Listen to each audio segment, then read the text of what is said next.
They like the chaos. They like the chaos. So when you're able to chaos, let that chaos reign with chaos, let that chaos reign with chaos, let that chaos reign with must reign.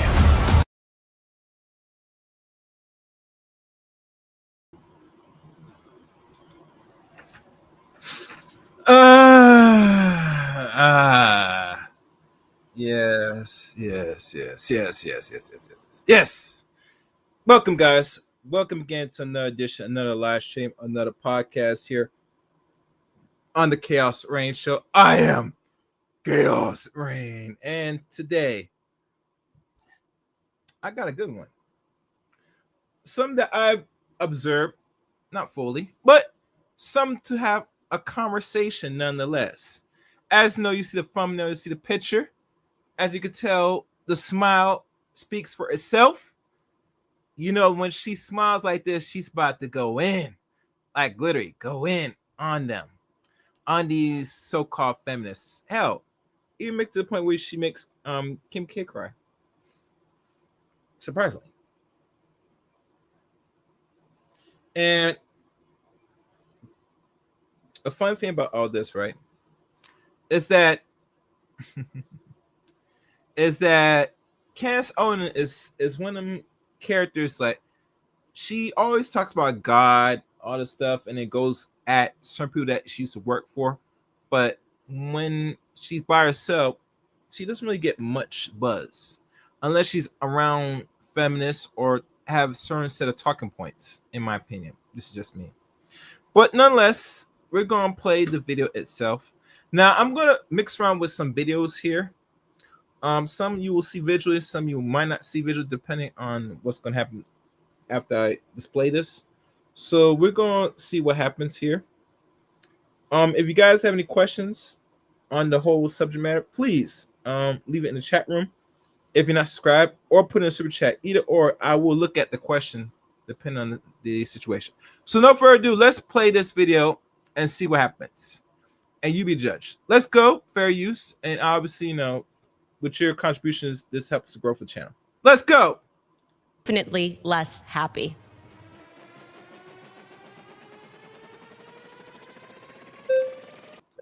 Wait, not that one. Let's try this one. First claim is that the sexual revolution has devalued women and made them infinitely less happy.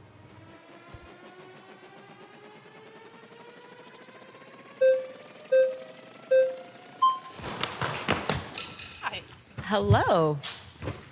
Hi. Hi, I'm Samaya. Samaya, nice to meet you. I'm Candace. Nice to meet you too. So my question for you is, statistics show that 60% of women who are murdered by their intimate partners, murdered by someone that they are in close relations with. Now, as you guys will see and will witness, this conversation will get somewhat ludicrous, maybe get intense. Nonetheless, they're going to try to have the conversation with Miss Candace Owens about their talking points, their so-called feelings. And like always on the Chaos Reign Show, we don't do feelings here. We deal with logic. We must be factual. It has to make sense. We don't do this feeling nonsense. If your person likes to feel on this channel, I don't use the word feel, but if you like to use the word feelings, this is not the channel for you. Just let you know. So let's go. Fair use. Well, roughly fair use. Let's go. That's according to the UN from 2023. Yeah. So how is it that, you know, women are so valued, you know, quote unquote, in the home, and yet that's the place where they're at the most danger? Okay, so I'm not sure what that has to do with the sexual revolution. Right, the sexual revolution. The first claim. The sexual revolution gave. I'm happy to answer it. I'm just saying that, you know, if you brought in that statistic, you are more likely in general just to be murdered by somebody you know. So of course. But men are much less likely to be murdered by, you know, their That's not partners. true.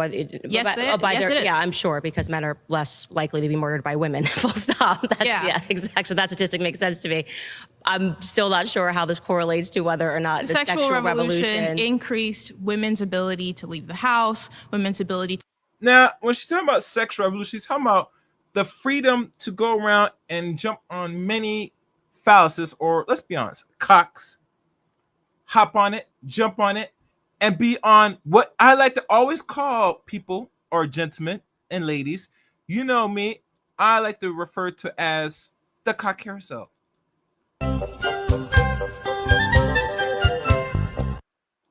You see how that works? On the carousel, she's talking about the freedom to jump ride on many men. Many men, not just women, just men. Let's continue. Let's see. Fairies. Control their own reproductive capabilities, women's ability to, control their own capacity within the workforce in regards to their own sexual capacity. So it is the very fact that the sexual revolution happened that made our access to the workplace much more, or just the public sphere in general, much more easy. Oh, and one other thing I do want to say as I'm continuing this videotape, will you guys be so kindly hit the like button, share the stream? Oh, and I put the links now to where you can follow me, give your thoughts and ideals or any subjects, or you want to just generally chop it up about certain ideals or whatever. Those are social media links you could find me, and we'll have some discussions. But nonetheless, let's continue on. Fair use. So without the sexual revolution, women would be much more confined to the place where they're at the most danger. Isn't that true? So you think that, just so I'm trying to understand your argument here, you think that if we didn't have the sexual revolution, less women or more women would be murdered? Are you saying that women are more women would be murdered, for sure? Okay. I disagree with that. I still don't think it has anything to do with the claim that women are infinitely less happy because of the sexual revolution, which has devalued women. I think you'd probably be less happy if you're being murdered. Oh. Not about that. Okay, yeah. But you see, this young lady here, she's thinking in regards to the fear aspect. And mind you, no person wants to get deleted. Let's be fair. A lot of us want to live to the fullest potential of our lives, live the full potential of being the best we can be on this earth. We don't want our lives be taken out by either a man or woman because of jealousy, envy, etc. We want to be fruitful and live. But we all know how society works, how society is constructed, especially in the West. Nothing is guaranteed. Nothing is really safe. You live in a very much toxic, very much dangerous society. All if you can do as a man or woman, you must just protect yourself, your being, your spirit, all this stuff. And also protect yourself physically. So, let's go. Okay. Okay. There is definitely a correlation between personal relationships and domestic violence. And just to be clear, if we're talking about just a monogamous relationships, the most violent relationships that are on the books are between lesbian partners. Yes, when people are intimate, that's not a true that is actually true. No, the statistic you're talking about is people who have faced domestic violence. Lesbians, yes, are more likely to have faced domestic violence, but that's because they typically came from relationships with men in which they were mistreated. Lesbian relationships are the most violent relationships that we have on the books. But we can move on. They can fact check. Now, her response to not really agree with Candace Owens, it lets me know that, baby, have you ate a pussy before in your life? Have you sucked another woman out? Have you indulged in the box, my sweetie? Because if I pull up the information, and let's take a look. Yes, this. Hold on, let me make sure. Okay, it didn't go through. So you might have put that in the super chat. Whoever's writing that, because it didn't pop up, and I can't put it up if it didn't pop up there. Let's look up what is the most partner violence. Is it men or women? Is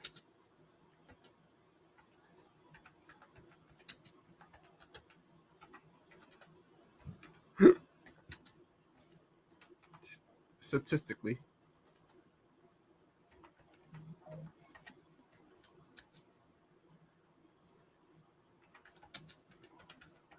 The most violent amongst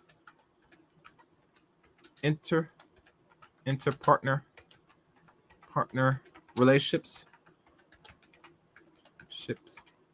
And I'm going to put it on two different search engines because I don't like this search engine because it's not being factual. So I'm going to copy this and see what comes up. All right, let's look.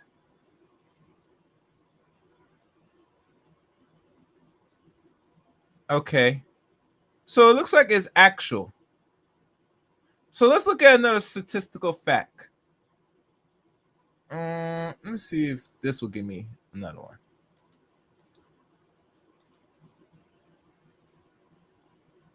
Partner.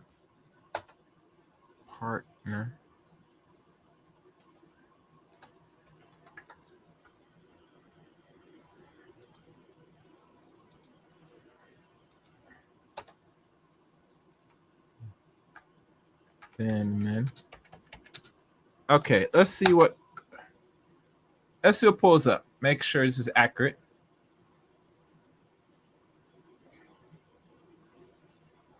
Okay, what it says here.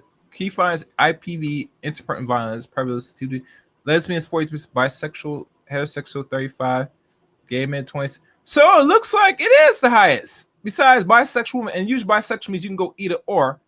That means you still are interacting with women, so that falls onto the high percentage. So I'm not sure what they're talking about. Say men in general is men and women are high in violence. Nope, not from the data. The data actually shows it is actually factual. Let me see. All right, so it looks like lesbian relationships. It said does not most violence, but it really is high. And relationship bisexual women reports the highest IV prevalence is 6.1% larger from male partners in heterosexual relationships, lesbian women. All right, so it shows here that bisexual reports higher. If you're bisexual, that means you're not in relationship just with men, you're in relationship with women. And already men and women relationships, heterosexual is 35%. Lesbian relationships are 43.8%. Bisexual women, which falls between either men and women, which we will say most of them will fall more on women than men, is over 61%. What is the conclusion that they're not telling us? I'll tell you what they're not telling us. It is true. If you're a woman and you're engaged in licky acts, eating women out, maybe sucking some cock on the side, or whatever you want to call it, you are engaged in homosexual activity. So the possibility that you're going to be violent attacked by interparent violence, it is high when you're in the gay realm as a woman, bi or not, bi or lesbian, it's high. Heterosexual relationships is only 35%. So where the hell are they talking about saying it is higher than what they call it? That heterosexual relationship between men and women is higher. No, it's not. It is not, and it never was. Yes, they're the highest. There you go. That's right. It has highest. All right, so let's continue. Fair use. And sorry, I gotta read that out to you because she don't believe, because in her mind, when she sees a man that doesn't like a man, or she experienced maybe harm from a man, she's already in the realm of bisexual activity. When women talk like this, you could tell off the bat, baby, I know you ate a box before. You ate another woman out. Stop lying. You ate the groceries. You ate the booty like groceries. Stop it. I'm gonna get that meme, that film Michael Jordan. I'm gonna definitely get that. All right, let's go. Fair use. That claim. The point being is that it's not exactly a stunning statistic to say that when people are in relationships, period, whether those relationships are homosexual, whether they're married, you're saying that the sexual revolution. Let me finish. I've let you try to explain how this is correlated to happiness, and I don't think it does. I actually think you're having a different debate right now. But yes, absolutely, it makes perfect sense that you are more likely in general when you are in a relationship, because people are driven by anger by people that they know, whether or not we're talking about boyfriend and girlfriend, a husband and a wife, a husband and a husband, or a wife and a wife. Yes, of course, the instances of domestic violence are going to take place when you're inside of a home.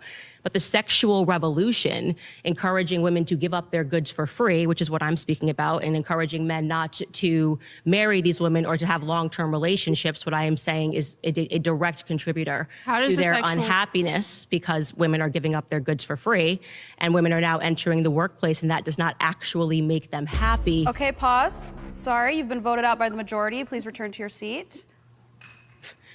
All right, that was good. So now I'm going to switch monitors now. because I don't know how well the video is going to play fully, because I'm not sure anybody ever played the actual video of this. So for safety cautions, I'm going to flip views a little bit. So bear with me, guys. We're going to switch views. And please, always, as you guys come into the building, come into the stream, I got at least 4 likes, maybe 3 or 5. It would be nice if you give this video a like. If anything, if you're not donating to the channel, a like will go a long way. I would surely appreciate that. If you could do that, I would respect that. And please participate in the chat room. This is a good discussion. Let's have the discussion. All right, let's go. Flip streams. We're going to flip videos. Various. But the sexual revolution, encouraging women to give up their goods for free, which is what I'm speaking about, and encouraging men not to marry these women or to have long-term relationships, what I am saying is a direct contributor to their unhappiness, because women are giving up their goods for free, and women are now sociology and LGBTQ boyfriend, and women are now entering the workplace, and that does not actually make them happy. Okay, pause. Sorry, you've been voted out by the majority. Please return to your seat. All right, next one. Hello. Hi there. How are you? I'm Candace. Nice to meet you. Julian, my pronouns are they, them. It's very interesting to think of it when we just think about the gender binary. It's, how do we place value? You could tell this one right here, she definitely is what they call the butch, or the, what they call it, the stud lady, So, she carries the wears the pants in the relationship. Let's keep it real. All right, let's go. On human beings in general. And so when we think about, placing value, that comes from a place of power, right? So I think let's select like the Victorian era. You have this dominant group of people coming from white supremacy, deciding who gets to have a proper status in the world. And so that is already like taking human beings and devaluing them. And so what the sexual revolution did was to help people seek out empowerment, which increased value, no matter the gender. So when it comes to sexual revolution, let's look at one contribution is sex education. I'm actually an educator. I teach sociology and LGBTQ studies. And I have absolutely seen the positive outcome with the sexual revolution and sex education, and seen people empower themselves. And with that comes safety when it comes to decreasing STIs, abuse, sexual assault. Again, people get to empower themselves of all genders. And I know earlier you mentioned about violence amongst lesbians and sapphic community, which I do identify within. All genders can be subjected to violence. That was the point I was making. So I wasn't sure of how her claim was relating to what we were talking about, whether or not it makes people happy or unhappy. Relationships are obviously a ground where there can be violence. I guess I could just wrap it up by saying, like, if we all have access to like sex education through the incredible work of feminists through the sexual revolution, we are able to gain access to information and gain skills to create an equitable society, egalitarian within our relationships, whether it be platonic or romantic. I'm so grateful for those feminists who have fought for us, so we can gain those spaces and create a healthier society. Okay, are you a believer in the government doing everything that it can to make? Now, she said a lot. I hope you guys follow that. In her mind, because of the sex revolution, she feels it prevented a lot of things. Let's double check, see if she is right about that. Let's take a look.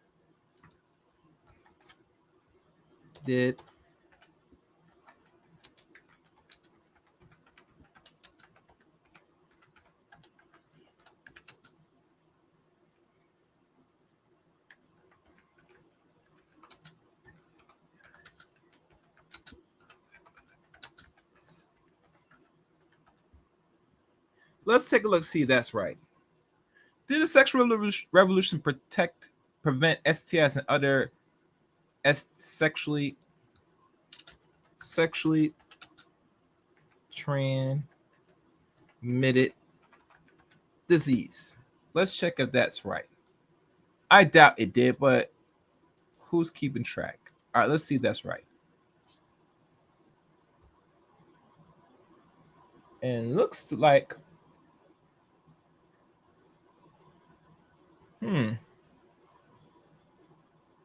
it says here a lot of things has happened.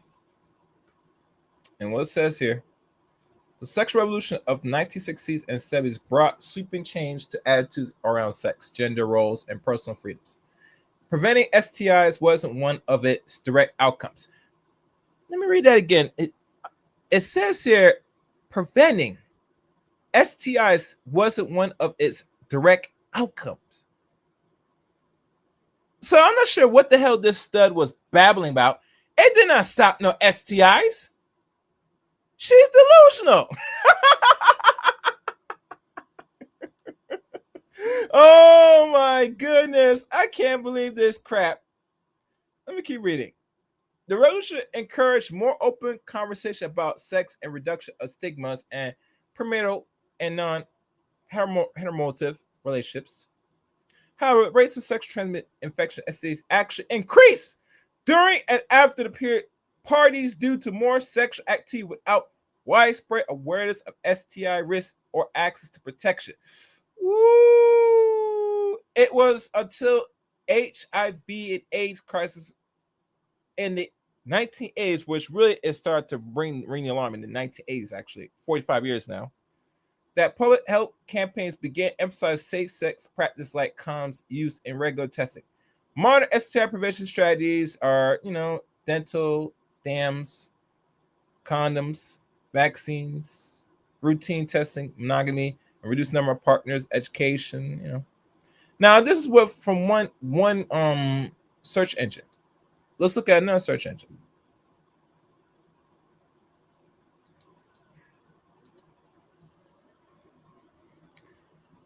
And I wasn't really gonna plan to look everything up, but since I'm on here and I'm trying to break down every talk point they had with Candace Owens, let's look and see.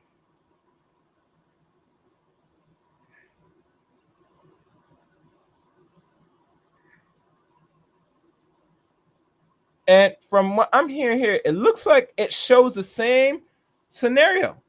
And it did not decrease, it increased. Let me tell you something. Hold on. Let me stop this. I am not going to read this. Let me stop this.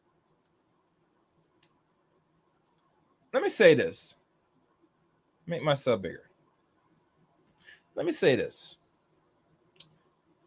This was a good debate Candace had with these ladies. And she'd also debate some of these weirdo dudes as well. Your talking points is weak. You don't do studies. We have Google now. We have AI.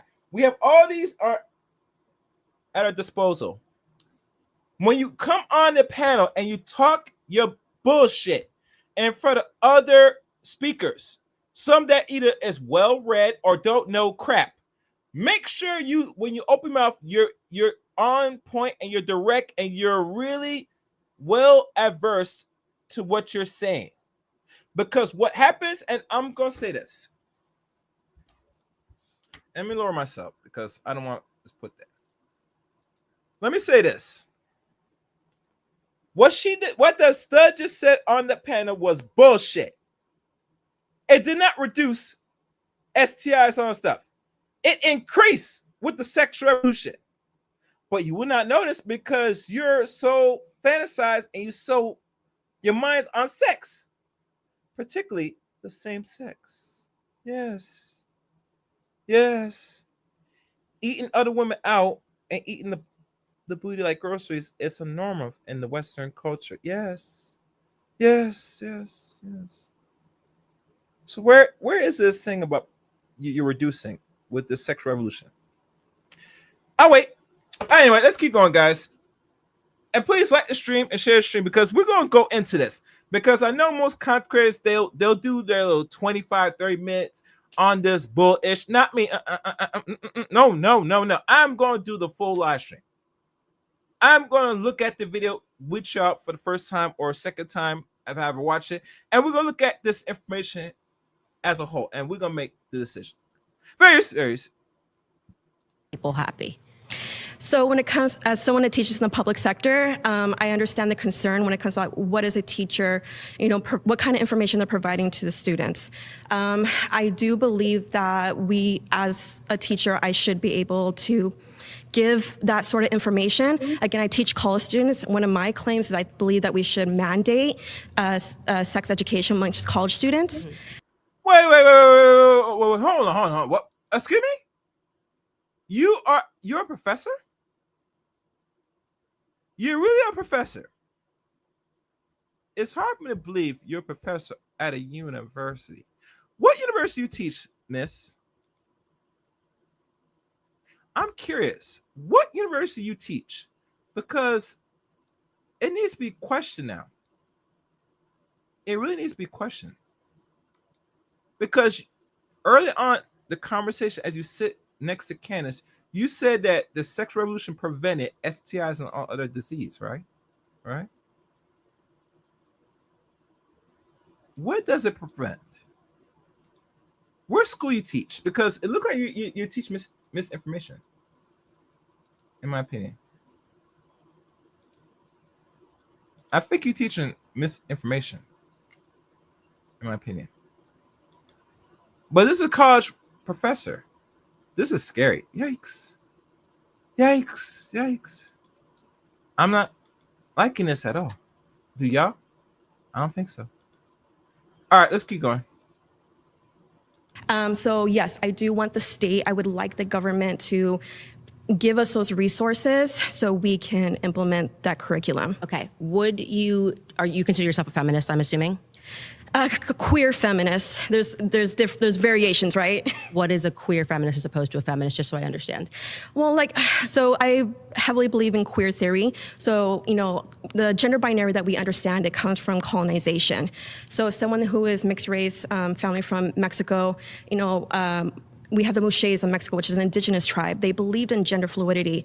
And then you have European colonizers coming who dismantle that. And now everything that we understand when it comes to gender is a Western lens. So from a queer... So you don't even think women exist, I'm guessing. I think everyone should be empowered to figure out their identity and explore the language that best describes themselves. So freedom, America, right? America, freedom. And I want to believe in that when it comes to identity. Right. Everyone should have the freedom to decide how they want to identify, as long as they're not causing harm. But that's where we get into the debate, what is harm? So just, again, to be clear, to go back to this claim, we are debating female happiness. Mm-hmm. You are saying you do not identify as a female. I identify with all gender expressions, so from masculinity to femininity. So I'm just saying,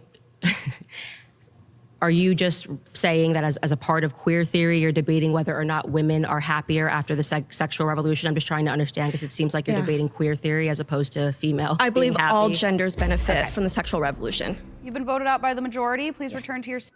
All right. Before they move on to the next victim, I'm looking up this thing called queer, and I'm gonna do some more digging right now. Matter of fact, yeah, I'm gonna use some other tools. Matter of fact, I am going to definitely use some other tools. Hold on. What is a queer?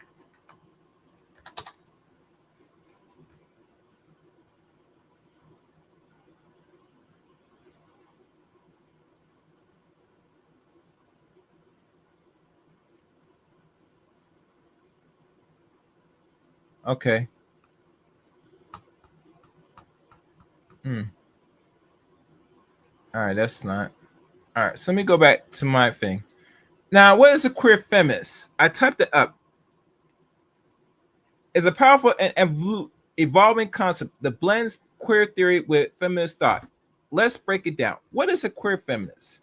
Queer feminists challenge traditional ideals about gender and sexuality by rejecting binaries like male, female, or gay or straight. Looks like terminologies. Okay. Center LGBTQ experience in feminist analytics. Sorry, guys. Critiquing heteronormatives, assumption of heterosexual and default or norms, embracing intersectionality, recognize how race, class, disabilities, and other identities intersect with genders and sexuality. Where it comes from. Queer feminism is drawn from both feminist theory and queer theory, especially works of thinkers of Judith Butler, who questions the fixed gender identity, Andre Lorde, who emphasized the importance of embrace difference, Gloria Anzaldúa, who explores identity and the intersection of race, gender, and sexuality. Why it matters. Queer feminists push feminism to be more exclusive, not just about women's rights, but about dismantling all systems that enforce rigid gender and sexual norms. And also who gets left out of mainstream feminism and why. If you're curious, you can examine the queer activists of whom perspective shows up pop. Nah, we don't want to know all that. All right, we're not gonna know any more of that. And I could go on and on. I am not gonna go in detail. I don't know if you guys agree with this, but when she gives her definition, she gives a definition for something she read from, I think, feminist theory in college. I'm not sure if her background is in that, but in her mind, she doesn't like to identify herself with labels. So she wants to be a weirdo. That's how you look at it. Anyhow, next person, next victim. Seat.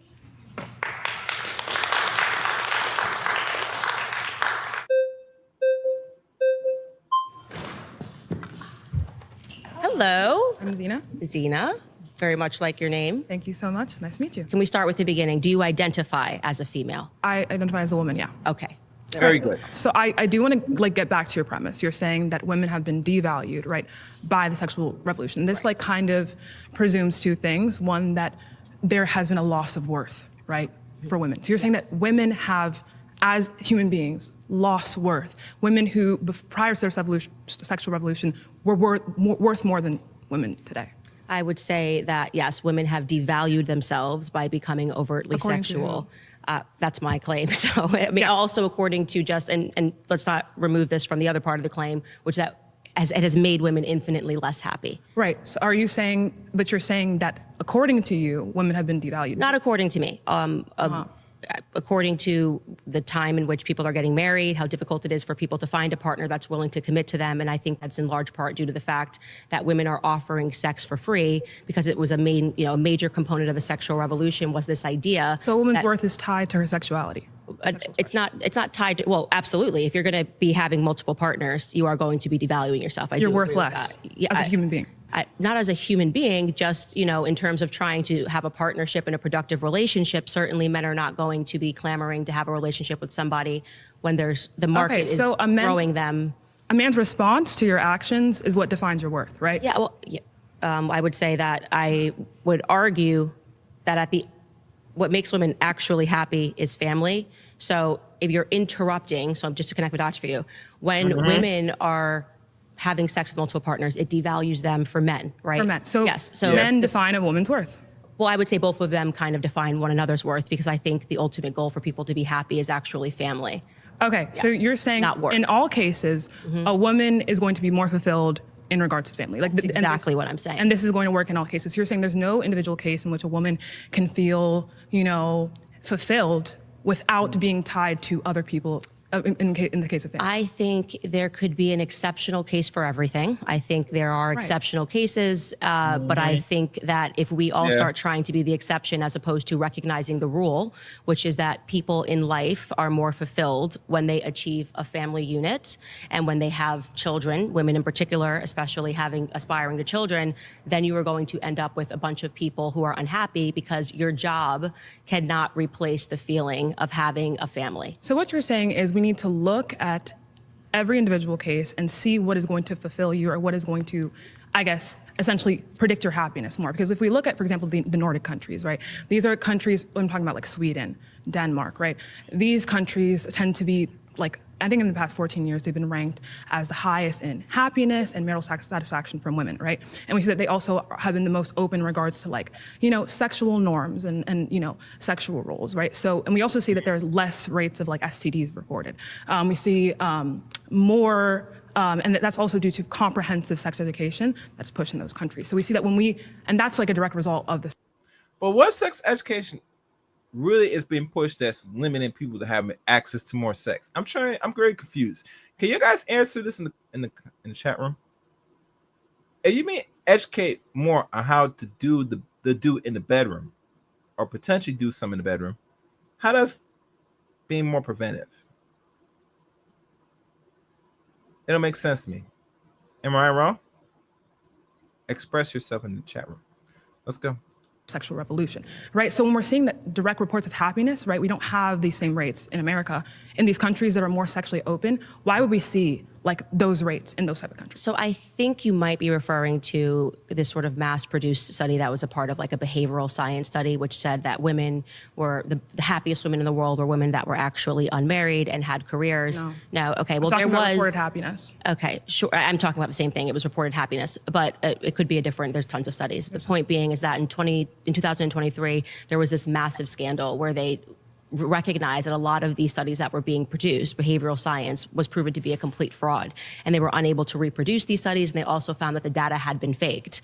The data that we can look at that I think shows, and you can let me know if you agree with this, if women, and under the imagination of the feminist umbrella, were really unhappy when they were in the home, and then entering the workforce has made women happier and infinitely feeling more secure about themselves, we could, I think, reasonably expect that there would have been a decrease in suicide rates amongst women. You would have to go ahead and show how that correlation, right, is going to be a direct cause of women going into the workforce. Okay, well, how can we, let's measure, then you have to give me a way that we can measure happiness. How can we measure happiness? So I would say suicide. Well, you can't measure happiness because you ask a very deep question. Most women today cannot articulate how doing this makes you more happy. They're going by a rhetoric, a talking point, why this should work. They're not really thinking and contextualizing what is it or does it really make you happy, besides using data and stuff, but really throughout your own life and everybody stay around you. Do they feel happier more now they're single and they go to work 30 to 40 hours a week at a job, right? They like or hate. We have to ask the real honest questions. If you think about it now, more women now, if you think about, don't want even work near other people or work in the office. They'd rather be at home working, allegedly. Not allegedly, I mean truthful. And if you remember during the lockdown, a lot of people got a little comfort staying home working until they start to roll back, so you must come back to the office. That's where a lot of people get uncomfortable. So it tells you from your logic, you are not better or more free than you are when you have to get out your bed early in the morning to go drive or commute to work. You're not. And that's just a fact. All right. Rates would be a good thing to look at. Drug, alcohol consumption would be a good thing. Of course, right? But we would have to, we can say, I can say at this point in society, I don't think everyone's happy. I think there's a lot of things that we need to reconcile to society. That's what I'm getting at. Right? So but we have to look at the cause, right? Why are these things predicted, right? And for example, if we talk about men, there are a lot of things we can look at, right? That tend to predetermine suicide, right? But we can't say, oh, these two things are happening at the same time. This caused this other thing. Yes, that's right. But I do think that we can objectively say that women who are committing suicide rates more than they were in the 1950s, like it has actually increased marginally. That's not a sign that us entering the workforce suddenly made us all very happy. How is it a cause of the workforce? We're also binge drinking at a higher rate. How's this cause of opioids at a higher rate? How is this a cause of entering the workforce? Because I think women are being put on a pathway aspirationally. But you're going to have to. You're saying you think this, right? But where's the cause? Like you're not substantiating the claim. You're saying this is what I think. I'm seeing two. Okay, pause. You've been voted out by the majority. Please return to your seat. Thank you so much. Great job. Great job. Next victim. Next victim. Baby, stop it. Stop it. If you find joy, happiness, getting your butt up every night to go work a job, then come home. Hopefully you go home and you prepare a dinner. Hopefully. Or whatever you want to call it. Then that's you, baby. But everybody else, they don't do that. And no, the screen is not froze. You're not going to be able to see the visuals for good reasons, for someone that asked in the chat room. So let's move on to the next victim. Shall we? Next victim.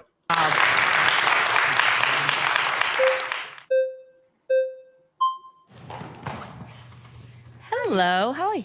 Hi, I'm Nikki. Nice to meet you. So when we're talking about the value of women on a societal scale and how we view each other, right?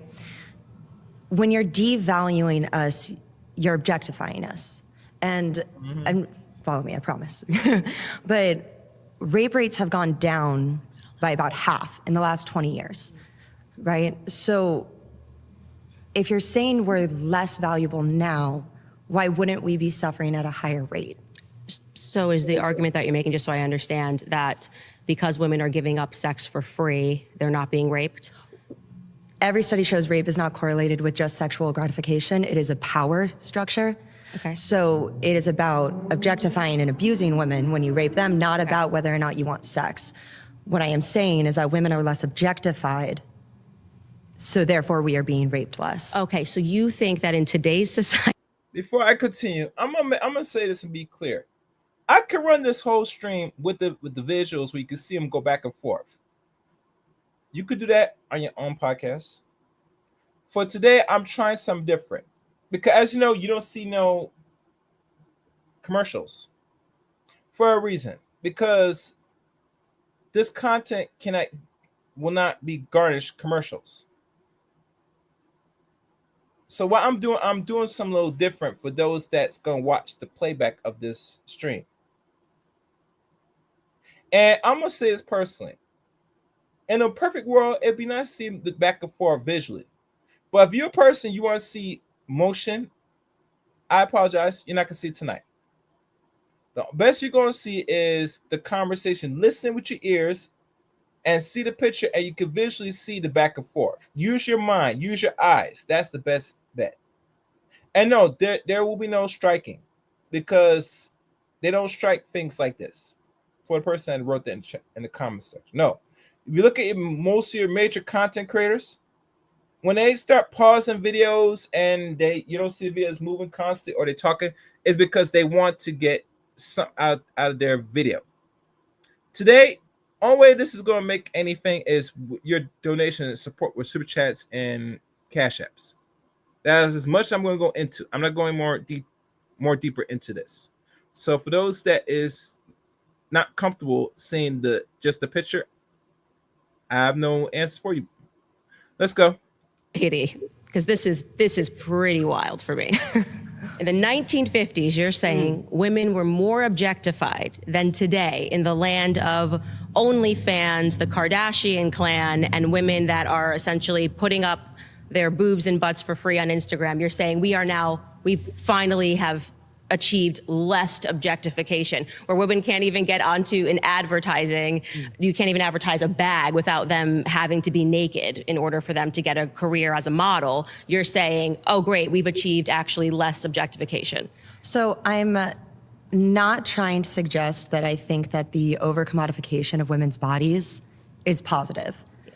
But what I am saying is that when you're going to the 1950s, that we shouldn't put this glazed look of, oh, it was so happy. We had single income households and we got to stay home. We also had a pill popping problem. We also were viewed as maids. Like, we were seen as a house appliance far more than we were as people. And so when you have that kind of objectification where you are in a subservient position, I think we're facing a different form today. But I think that rape is a signifier of a contradiction to your statement. Okay. Does that make sense? It doesn't make sense, but I do want to rebut it on a couple of points. So, and it shouldn't make no sense, because the first thing coming to mind, man, woman, man is going to take my box. He's going to take the coochie. He is going to touch me. Because they use the R word loosely in this video, for those that don't know. And I'm not sure how the Jubilee episode got advertisement for this, and they used the R word more times. I'm very surprised on this.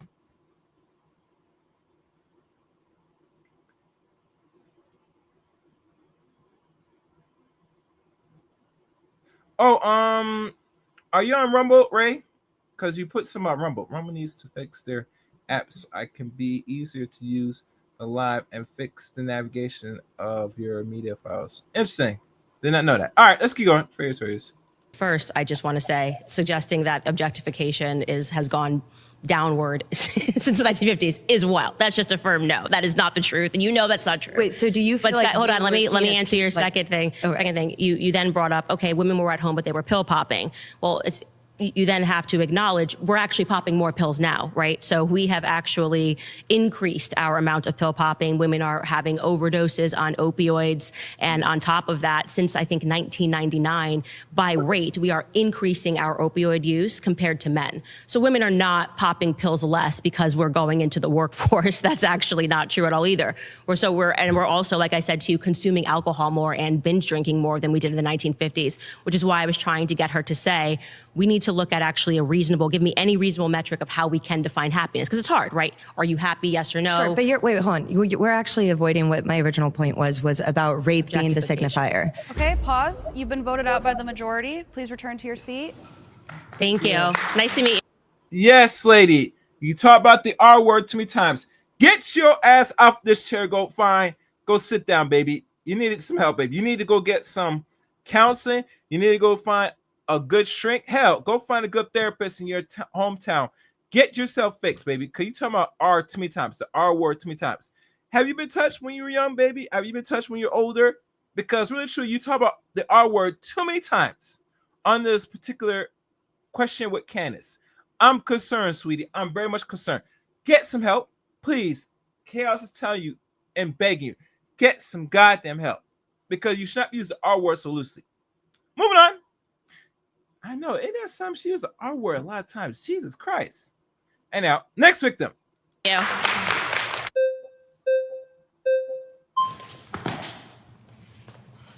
Hi. Hi. I like your hat. Whitney Shanahan. Nice to meet you. I am fascinated by. You could tell right here, this one right here, she's an old feminist. She reminded me of one of them 1970s feminists, like she was in her like early 20s, maybe. And she's coming out in the world right now, spewing the feminist rhetoric. She believes it. She bleeds it.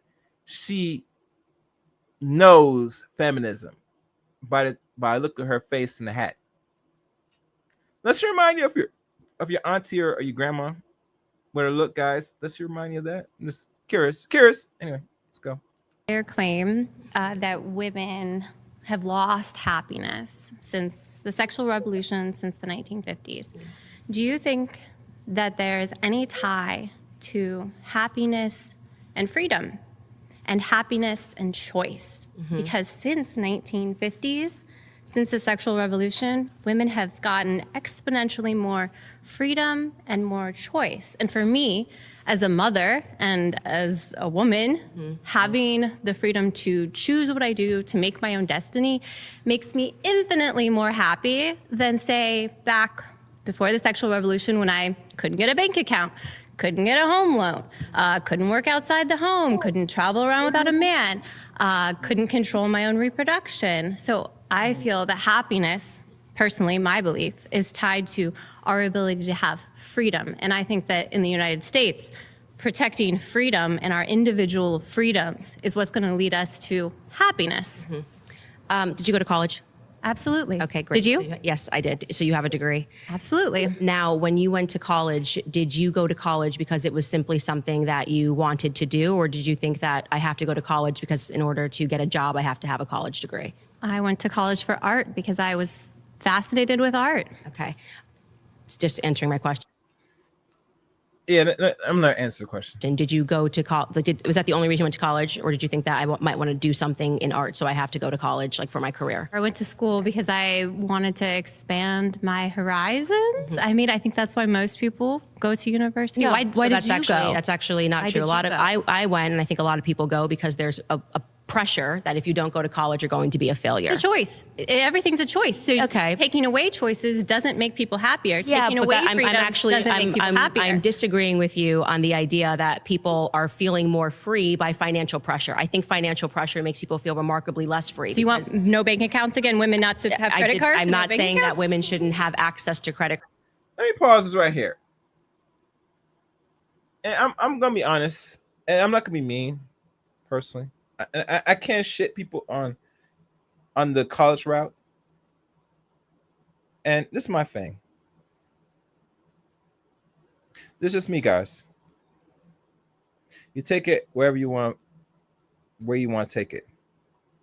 I think most of us today go to college more than ever. If a lot of us still invest in college, we go there to get worthless, useless degrees. The elder lady, or she looked like she older woman, went and got a whole art degree, a useless degree. Now, the question we asked, and Candace Owens should ask her this question. I don't think she's going to ever ask this question, but let's go there. Are you in the field where when you obtain this degree? Would be my question. Because last time I checked, art today is a useless degree. You can't really make no money being art. Generally. And not only that, did you go there because you're trying to get a job? No, you go there from her stance, and she really didn't understand. She really understood, but she really couldn't really give you an honest answer why she really go to school. Because if you want to expand your knowledge and your rights, you could just simply pick up a book and do that. You don't have to go invest and get yourself in debt in the thousands just to get a useless art degree. I don't get that. I just don't get how people think when they go do certain things. And I will believe that Candace might be right. A lot of people today, if you're a Gen Xer and up, you go to school because you are pressured to go to school because it's just the thing to do. That's how I look at it. It's just the thing to do. And that's not good enough in a very highly technological AI society we're in, advanced technological age we're in. All right, let's go. Furious. Let's get it. Cards or banking accounts, you're putting words in my mouth, so why don't you respond to the words that I'm saying? Well, less financial pressure. If I don't have a bank account, that's a lot less financial pressure, I guess, right? Financial pressure in terms of most people that go to college, and I'm counting myself among them, it's because typically in order to get the job that you're being sold is going to make you infinitely happier and infinitely more free, it just requires a college degree. And most of these people, to be clear, have to put themselves, the majority of people have to put themselves into debt. And I don't think anybody would describe debt as a form of freedom, right? I don't think anybody would realistically say... Let's get back to happiness. So we're here to talk about happiness and how the sexual revolution, and we're not talking about college debt. I think it's important because we're talking about freedom. You just said that the reason why I feel happy is because I have more freedom. And I am saying that financial restraints and debt doesn't make people feel more free. So let's eliminate the debt. Let's eliminate college debt. Maybe we should have free college here in the U.S. That sounds great. Great idea, Candace. I love that idea. All right. Okay. Love it. Woo! Champion for the people. Oh my God. Oh my God. Are you serious? Heaven help us all. Next person, please. Somebody raise the red flag. Please. Let's go. Very nice. All right, return to your seat. Surrounded is now. Thank God. Get your ass up. Miss Susan B. Anthony. Go sit your ass down. Jesus Christ.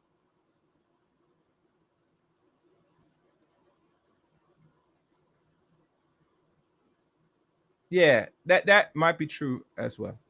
All right, let's go. A podcast available wherever you listen. Search Surround and stay part of the conversation anytime.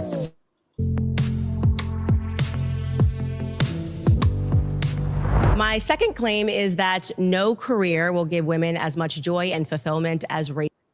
And I like that symbol. Red flag. Yep, big red flag. Go sit your ass down, Miss Susan B. Anthony. Next victim. Raising children.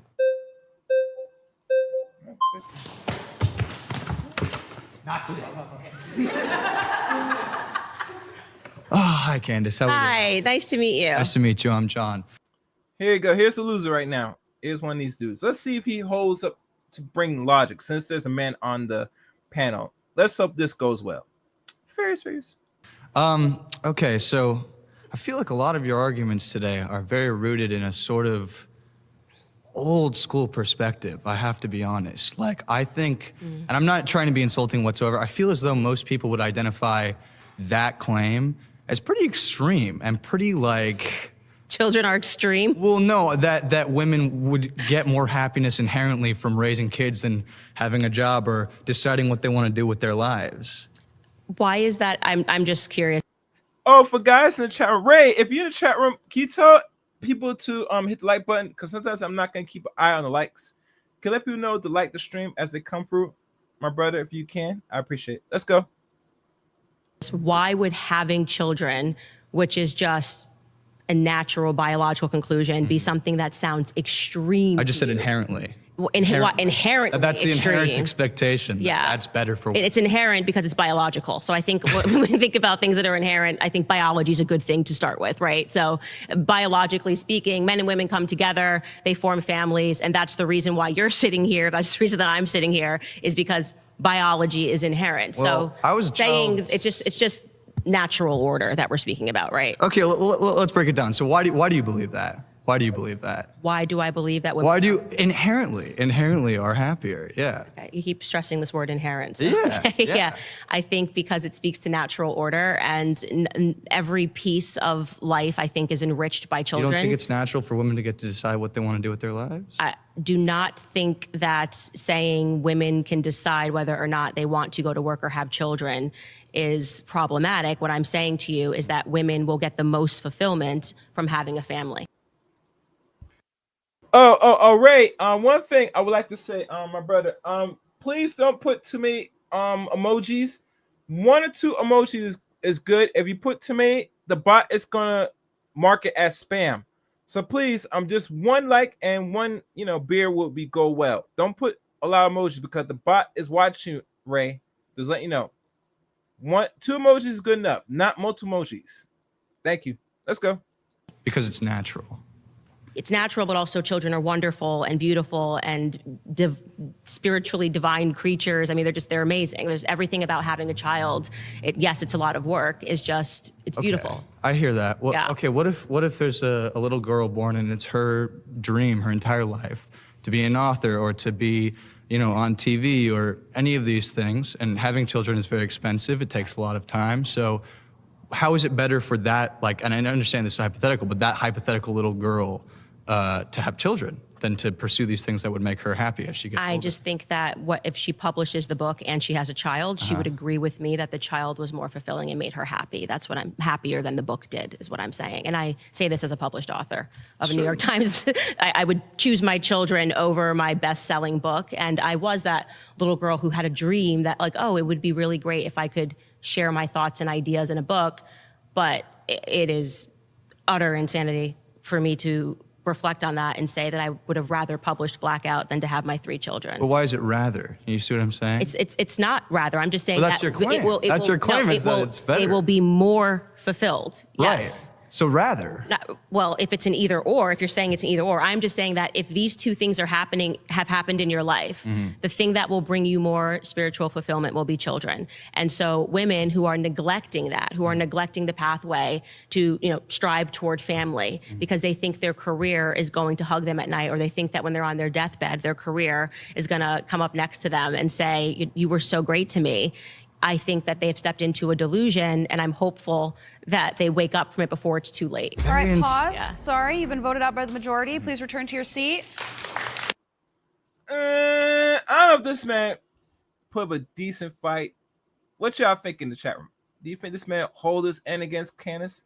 I think he could do it better. Could do a lot better. Yeah, you need to do better, my dude. You gotta do better. Anyhow, next victim.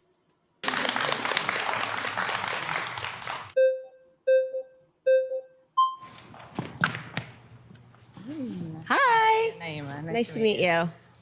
Okay, so currently women make up about 40. This right here, this woman right here, this is a straight up black feminist, a mixed feminist. She comes on the stage hoping to reason and change the perspective and the mind of Candace Owens about the feminist actions and their importance to Western culture. Let's see if she holds her end. Fair use, fair use. 7% of the workforce. If this were the case and that women were just inherently unhappy or unfulfilled working and would just prefer to be at home, why don't they?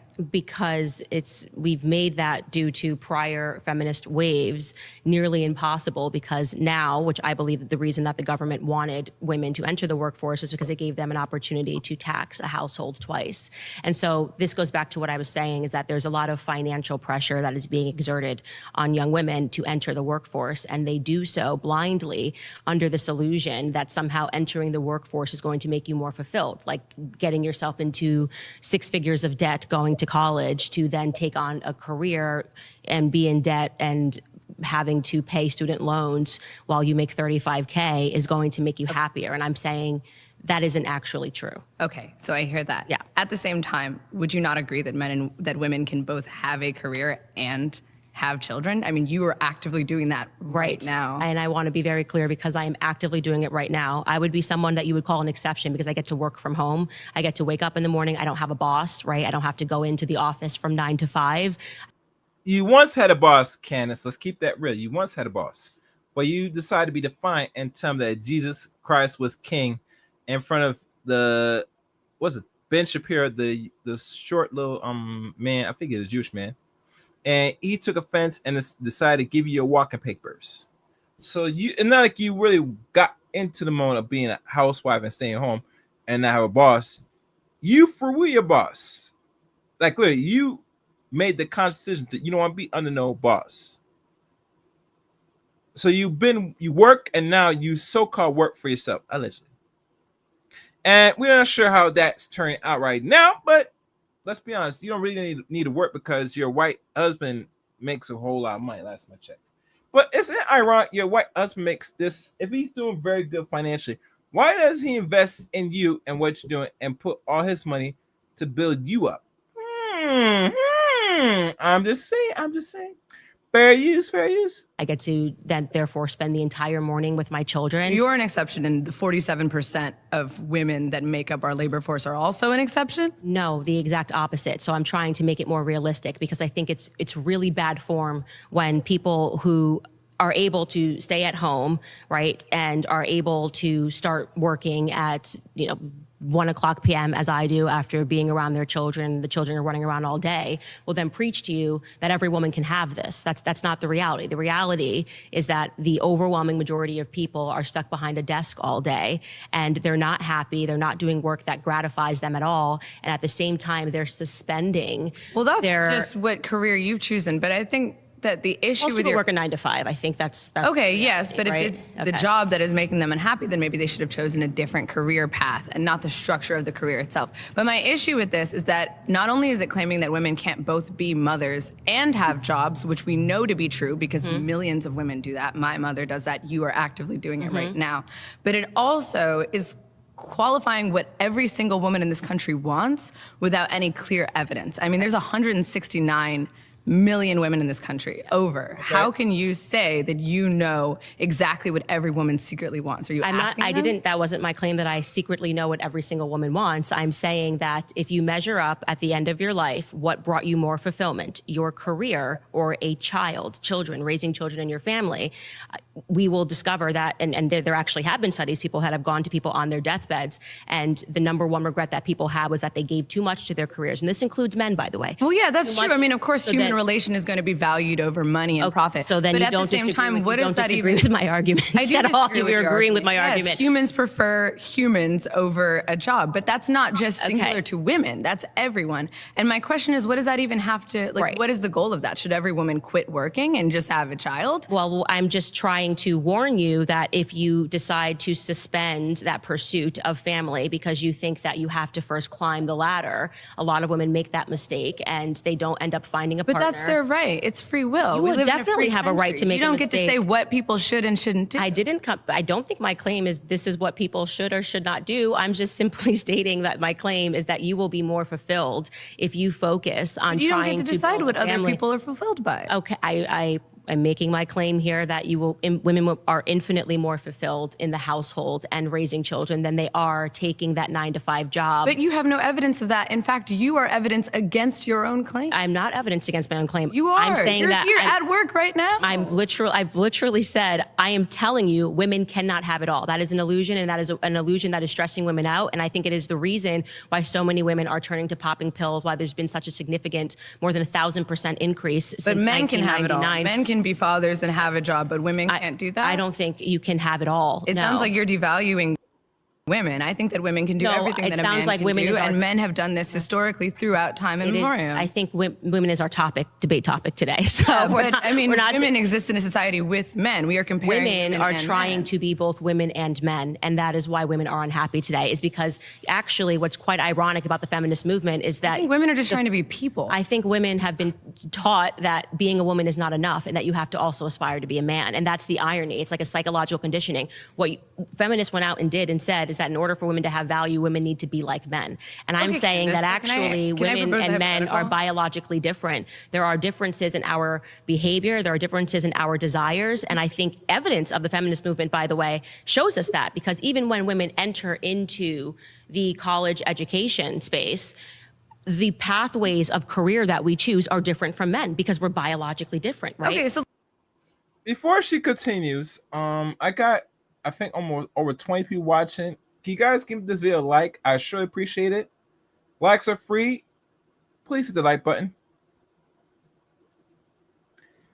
This woman that was on, like the brother said, the Whatever podcast, she will never get it, and she refused to get it because, like most modern women today, as it stands, they believe they can have it all. This world is not a perfect world. There's no such thing as having it all.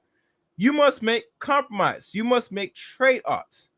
If everybody can get what they want, then the world will probably be, as it stands, perfect. Need I say more? Really need I say more? But we all know perfection is not a reality. Human beings are flawed. That's how we were constructed in nature. If we are perfect, there will be no such thing as sin. Sin is sin, sin. Real talk. Oh, I didn't know that. Charlie Kirk. Interesting.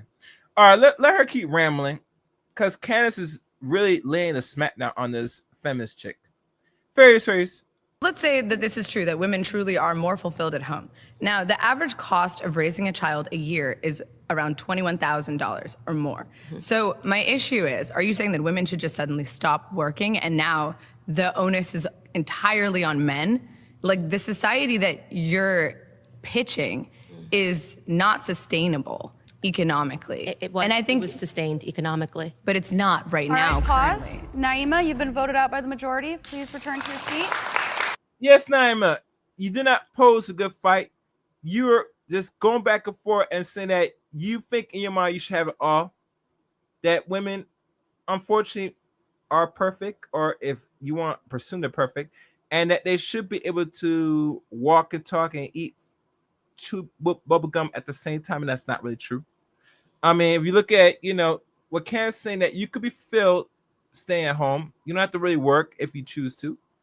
But most of you are conditioned to work. Hell, most of you are conditioned to work as much as, or even close to as a man. You want to take masculine roles. Hell, you might see some women out, if you're not noticing, gentlemen and ladies, you might see women work at supermarkets, pushing carriage. Oh, yes, women are doing men's job, going outside in the hot sun, sweating, like literally sweat running down their face, all on their boobs, pushing carts. Jesus Christ. Oh, my God. Oh. It just gives me a headache just seeing that. Anyhow, next victim.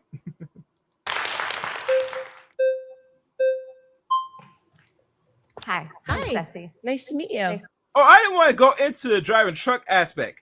I find it repulsing to find out women are driving trucks now. And it tells you this how far they will go to do men's work. They said effort. I don't want to be under no man at all. I will do your job and do it even better. I'm going to do masculine roles. I'm going to be sitting down my butt on a big 18-wheeler and driving this big old truck, delivering stuff. I mean, it's... All right, let's keep going. Very soon. And this lady actually shaved her head or cut her hair. It doesn't look good on her. Anyhow, let's go. To meet you. So your claim is that women will be happier at home. I think you're conflating, though, happiness with importance, because I get what you're saying, where a woman can write a book and have kids, but the kids are always going to make her happier. But I think it just means that kids are always going to be more important, not necessarily make you happier. But also piggybacking on Naima, we don't live in an economy where people typically can have a one-income household. Right. Whether it be the mom. Guys, as y'all watching the video, we can increase the likes. If I know there's more new people coming here watching the stream and might be clicking off for whatever reason, please, I respect if you hit the like button or dislike. If you find this to be dull and boring, sorry, I apologize, give me a dislike. If you find it exquisite, stimulating, give me a like. Likes are free. And if you have a serious question that you really want me to focus on answer, put in some chat. Let's go. Or dad that stays home. And so I think, and you keep bringing up the 1950s, which, because it was right before the fact. I just don't know if that's the period of time that you want to go back to. No, it's just, I'm just going back to the first wave of feminism. But you want to undo progress that's been done. So I'm curious as to what decade you'd be comfortable living in, especially as a Black woman. Okay, so we're gonna park aside the race politics because I want to focus on. Okay, then as a woman, what period of time do you want to go back to? Just as a woman, I think that it was probably a better environment for women when we understood that raising our children was fulfilling. But some women still do understand that. Right. And a lot of women and I'm one of them. And I'm here advocating for you to be able to live the life that you want and for other women to be able to live the lives they want. Do you have children? No. Okay. You have a career, I presume? Yeah. Okay. What do you work at? What field do you work in? I do hair. Okay. Wonderful. Man, wait. Where is he? Where is he? I have to do this. I gotta do this, guys. This is ridiculous. You can't make this shit up. God damn it! You can't make this shit up! God damn it! You can't make this shit up! God damn it! You can't make this shit up! Baby, that is not a career. That's a hustle. I can't even say it might be a small little trade, but that's not a career. Hairdressing is not a career. All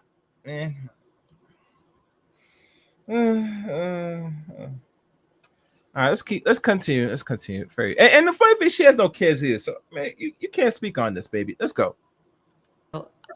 I have both children and a career, as somebody pointed out. And so the fact that I'm saying that you will be infinitely more fulfilled at the end of the day by raising your children than you will be if you come home and you say, wow, I really crushed it dyeing somebody's hair today. What is it exactly that makes you angry about hearing that? Like, that's what I'm actually trying. I'm trying to get to the implicit revolution. That's the thing, is that no one when is someone angry. mentions children. No, see, no one's angry when you mention children. I get angry, I guess, when you mention that someone should have a children, or you're trying to impose a lifestyle onto people that you want to live, which I think is kind of funny because as someone who's anti-feminism, you practice it more than most women do. I mean, every time you get on your podcast, every time you collect a check, you're practicing feminism. Okay, that's what you think. No, that's what it is. Because without feminism, you wouldn't be able to exist. Yeah, people keep saying, I hate when people say that. But it's just the truth. It just shows that you haven't done the research to even understand where the feminism or you don't know came history. From, which was discovered. That's what I'm saying about you, because it means that you don't understand that a bunch of government officials in the CIA funded the feminist movement. So for all of your hatred for the patriarchy, I'm so confused. And so my question is it bad that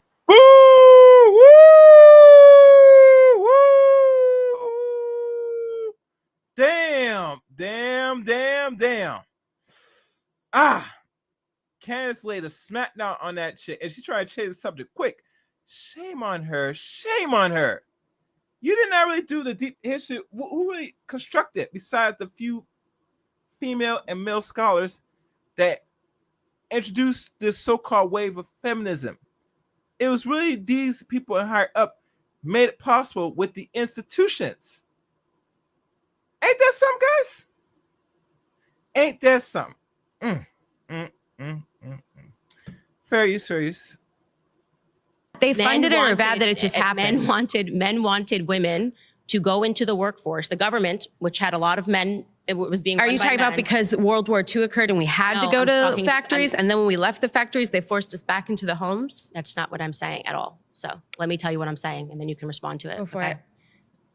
Gloria Steinem is considered to be a feminist icon, right? Because she led these protests. She also had a bunch of music festivals. She got students involved. It is just a fact that Gloria Steinem was funded by the CIA, okay? The CIA, being the male-dominated CIA of the 50s and the 60s, funded those movements. So what do you think was the explicit aim? Do you think it was because the government really wanted you to be more free, that they wanted to encourage women to enter Well, the I have to be honest with workforce? you, I couldn't speak on behalf of the government. Okay. You know what I mean? And what their intention Well, I think it's important because you with just said that I don't know history. And I think it's pretty important if you're going to sit across from me and say, I don't know history, that you Yeah, learn a but- piece of history and then question as You keep bringing up men, and I think it's funny because we Yep. Get her.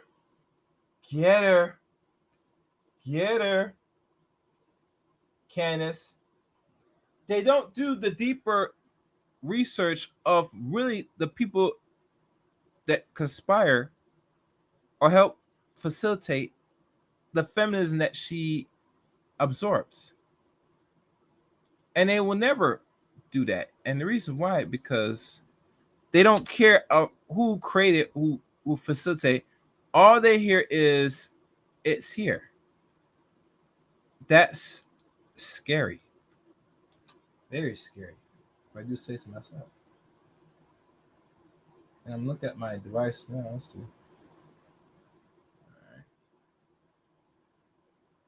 All right, let's keep going, guys. Very serious. we should talk about men more. Like you brought up suicide, they're 4 times more likely to kill themselves. Which is why I don't And while believe- women, we're twice as more often on antidepressants, but that's because we go out and do what we need to do to keep coping. Because we're not happy. And we need to focus on men and the patriarchy because it's actually oppressed.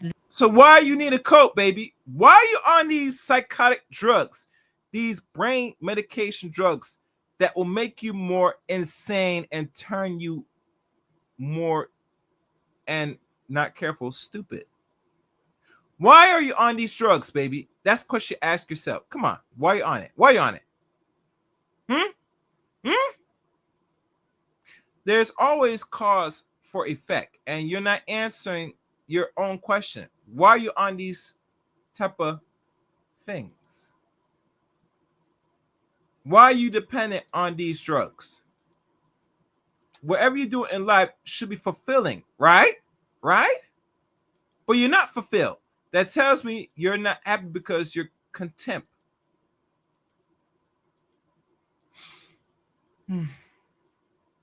Wow.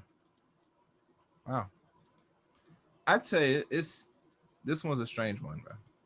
All right, let's keep going. Them just as much as women now emotionally, right? Because when we're kids, our parents teach us how to cross the street. Look both ways so you can get the other side unharmed. When a boy comes across a feeling, and I'm using men and boys here because they're the ones suffering, women are too, but emotionally. When they come across a feeling they haven't felt before, we have to teach them how to get to the other side and cope with it. Otherwise, they stay where they are. That anger and resentment builds. That's the feeling they become most comfortable with. That's the feeling they go to first in most situations. right, So we need to pause. stop telling our boys that they don't cry, because they do. They just do it alone, and then they become even more alone. Man, this lady, she was not ready for this. And it makes me wonder, I think this is a good look for Candace doing this panel with a bunch of these feminists and weirdo dudes, because now she's challenging what you're learning. Does it really make sense? Does it really is accurate? Is it way society needs to push forward? She's bringing the actual conversation on the table about this feminism that you people are learning in schools. Is it really beneficial for society? 'Cause all I'm hearing is what you're getting on social media, YouTube, etc. You're not picking up the literature. You're not looking through or using Google to piece in the puzzle of what is feminism, what is purpose. You're there consuming it. And I have a problem with that. A big problem. But anyway, next victim.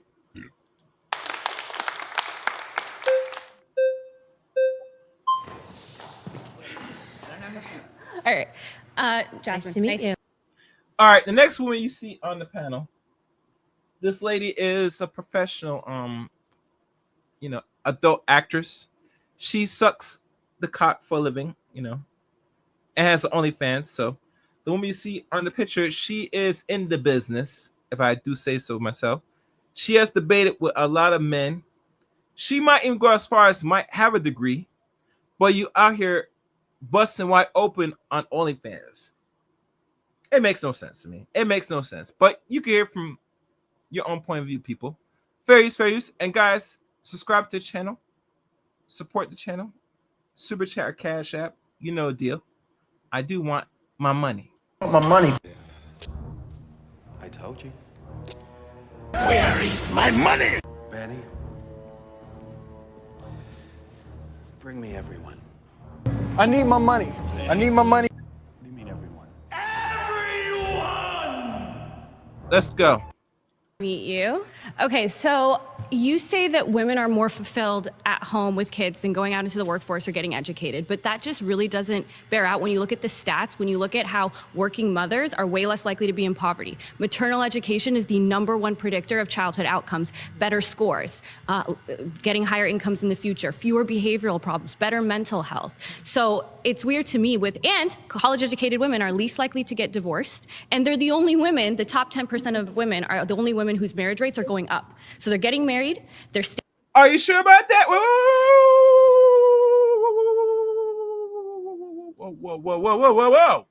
Let's look that up.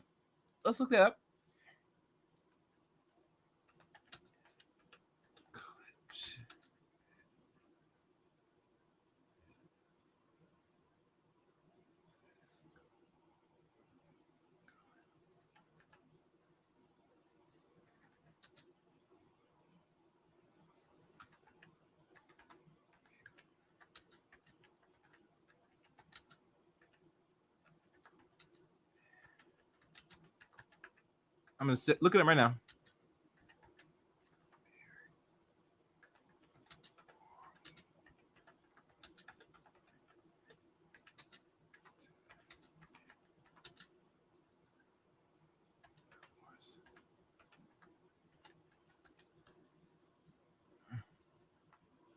More.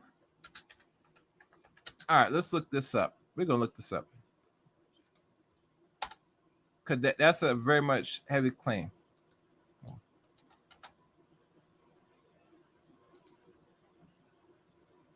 Let's look that up.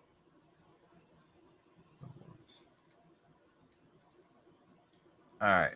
And I'm going to look at 2 different search engines. Check if that's accurate. Let's look at this one. Oh, it says a great question. Okay. All right. More likely to marry. While college-educated women were once less likely to marry, that trend has reversed. Today, they are just as likely or even more likely to marry than women with less education. Okay. More likely to stay married. Okay. Highest chance of long-term maternal success. About 78% of those who married for the first time between 2006 and 2010 were still married 20 years later. Lower divorce rates compared to women with only a high school diploma.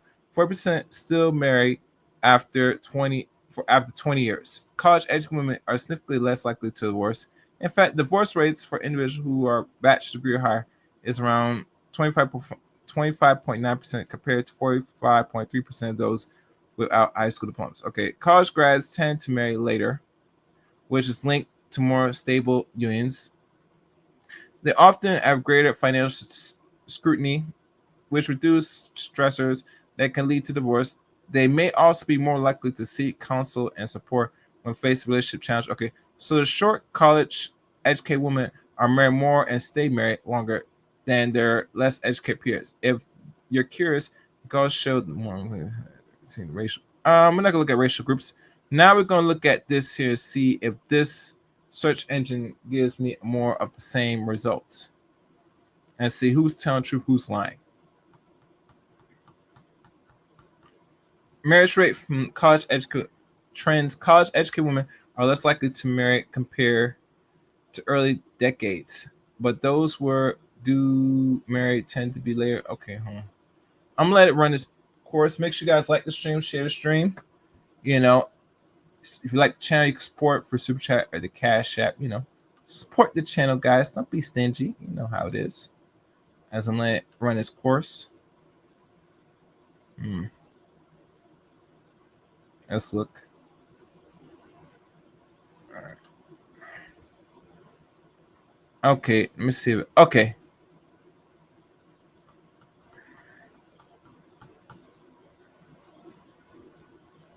All right, let's look at this.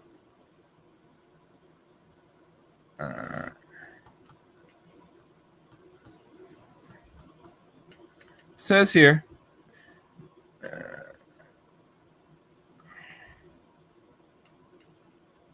All right, Pew Research said that family growth, blah blah. Marriage rates for college educated women are less likely to marry compared to earlier decades, but those who do marry tend to do so later and with higher stability. The sexual revolution of 1960s, 1970s contributed to the delay of marriage, but we all know that. Dates Pew Research said 2015, 65% women aged 25 up with bachelor's degrees were married compared to 50% with a high school diploma or less. However, marriage rates have declined overall since 1960. 72% of adults married. The 50% of 2016 with college educated women married later. Median age is roughly now 27 years of age since 2016. And now it was back 26 from 19. We're looking at a stretch of 66 years ago.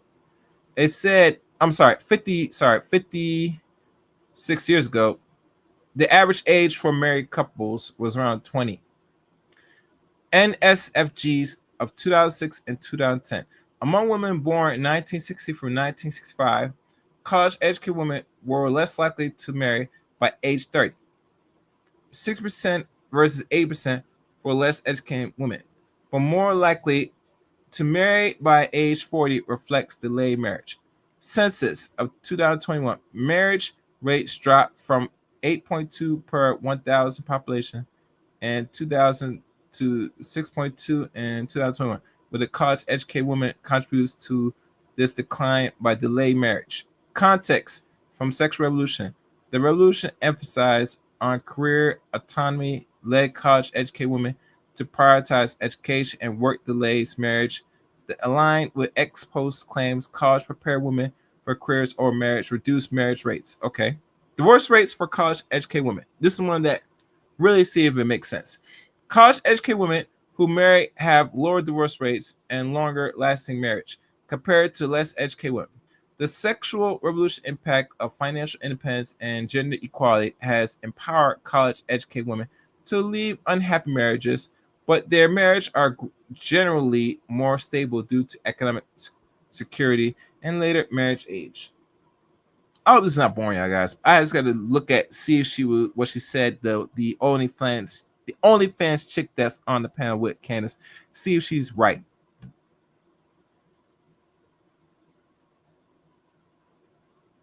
All right.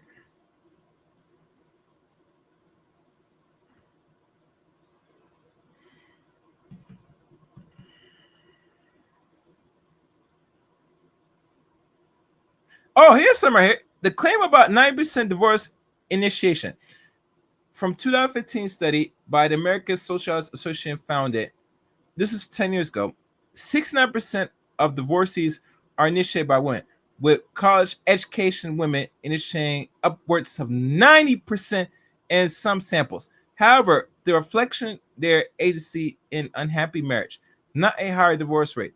Experts and misinterpret this as a 9% divorce rate, which is inaccurate, as the overall divorce rates for first marriage is roughly 40 to 50%, half. Connection to sexual revolution. Marriage delays, divorce trends, blah, blah, blah. All right, so we're not going further. That's what it says. So look like what she said is somewhat on point. I apologize for those, because I'm not looking at the chat room, so I had to read that. Anyhow, let's keep going. Very serious. Getting married and their kids are doing better. When you look at stay-at-home mothers, you see that they're more likely to report being depressed. They're more likely to report having anxiety and anger and all these types of things. So how can you say that? Seems like a woman, if you want to get married and have kids, you should go to college and have a career. So it sounds to me like we are looking at totally different statistics, because everything that you said, I've actually read the exact opposite. I'm glad we're on a fact check show with you. Right, exactly. Oh, it's so exciting. That's going to be amazing. Okay, because I know, like I said, I think what we're talking about is that there was this widespread report on female happiness, and I know that it was formally debunked, and it was That's not what I'm talking about. Pew Research, Right. University of California. In fact, working mothers today spend more time with their children than women did in the 1960s that were at home. Okay, well, women that are at home are obviously spending more time with their children than the people who are at work. And their today. children are not faring off any better, and they're faring off worse. How are you measuring their children faring off worse? How likely they are to higher incomes, better scores, fewer health problems, fewer behavioral issues, and better mental. So the just to get back to the claim that I'm making here is that it is obvious that women who have children are going to be more fulfilled. How is right? that obvious? Because you said so? No, it's not obvious because I said so. It's because when you look at all the statistics in terms of women who are choosing not to have families, they are, as the person who just sat here before you mentioned, they are suffering from more depression. They're suffering from more anxiety. And that's not true. Okay, it is true. It is actually true that women who are choosing their careers over starting families are finding themselves leaning more onto medicines like Xanax, anxiety-inducing medicines, and depression, because they suspended that time frame where women really should be looking to find a partner and to start a family, because they were instead pursuing their careers. And why are they better off? It is a dishonest, it is totally a dishonest narrative that men and women want the same things out of life. We don't. We absolutely do not want the same things out of life. In fact, we don't even measure success the same. Men and women don't even measure success the same. So, okay? but tell me how the women who are working and getting educated, why are they faring off better in all of these? I am telling you that I do not believe they are faring off better in all of these measures. Because of what? I am telling you that we are looking at totally opposite statistics. Like, so you're sitting here telling me that the statistics show that women who are working are producing better children, but I am saying that women that grow up in a two-family home where the mother stays at home are faring off better than the children who are being raised in an environment where the women are working, where both of the parents are why don't working you away stay from the home? home. I do get to work from home. No, but that's the irony. I mean, that's I've why watched your show. You talk about all the nannies you hire, and it's so hard to find a good nanny. I talked about all of the nannies I hire. Yeah, you have. I spoke about how difficult it was to find a babysitter who knew how to cook a meal, and that's because you don't need a babysitter. You're already. You could retire right now. You have to let people respond to you when they're speaking. You don't want to. To respond to you when you don't want to. You want to be working, which is great. You're telling me what I want now and then accusing me of telling you. Wait, you don't want to work? Can you just let me finish? Because you've said so many words that what you're trying to do here, like your argument style, is I'm going to say so much and not let her get a word in and then walk away and feel like I've won. We're not. Yeah, man. This no good Arab chick, man. Baby, you're not even posing a good fight. You up here trying to overtalk Candace. Try and make a point like you did some. You did nothing. I think you need to stick with OnlyFans, sweetie. Being on your knees is probably the best. Respectfully, of course. Having a conversation because you've not letting me respond to even one of your points. Okay. What I am saying to you, first to answer what you just said, which was a lie, what I spoke to you about on the weekends is that it's been increasingly difficult to find a 25-year-old who even knows how to make boxed macaroni and cheese, right? And that's crazy. That is in large part due to feminism. Women don't even focus. Like there's this idea that women shouldn't be cooking. Like there's something fundamentally wrong with women even learning how to cook. Are you know spending what I mean? as much time with your children as you possibly can? Because that's the way to get the most fulfillment. No, and that's what I'm trying to say. I am speaking to you as. Then stop. Okay, could you please let somebody get in I did. a word edgewise? I let you finish. You're not. You actually have not let anybody finish. And like I said, it's no one benefits when you're just speaking over me and not allowing me to respond. All you're proving is that you have an attitude and you believe in feminism, but you're not. See, that's what I'm saying. You just have an attitude. And it's not. It's performative. I love if you address my point. I will be quiet if you address my point. Does anybody actually feel here that I am being allowed to address any of her points when she just Yes, keeps running yes. over me. Like, I'm literally trying to answer Everybody your said yes. first point of you saying that I don't stay at home. Yeah, Fair that was point. really weird. Fair point. Obviously, I get that you're all anti-Candace and pro-feminist, but also it's not productive if you're not actually. Okay, address the responding. point. You spend more time saying that I'm not addressing, that you don't have a chance to talk. When the whole time you could have addressed the point. Okay. You could have talked. I So go for it. just want you to know that you're not coming across as somebody who wants to actually have a conversation. So to get back to the claim, because I don't even know where you're at. You're now talking, you're saying that I said stuff in my podcast. I'll go wherever you want to that go. I never said. I'll go wherever So do you want to start with me working at home? Because I work at home. You just said something about me working You at home. travel all around the world. Okay, you do speeches, and I love that. I love how ambitious you are. That's a really great trait. And if you were truly said that, you would be more fulfilled. Now, one thing you do find is women, they don't want to stay at home when you pull them. They just want flexible working hours and flexible working conditions like you have. And I think we should all advocate for that. It's not one or the other. But when you sit here and you go, you'll be more fulfilled doing this, and spend all your time doing that. We would love for you to leave the public eye and go focus on what makes you fulfilled. Okay. Oh my God. Oh my. Oh, sorry, guys.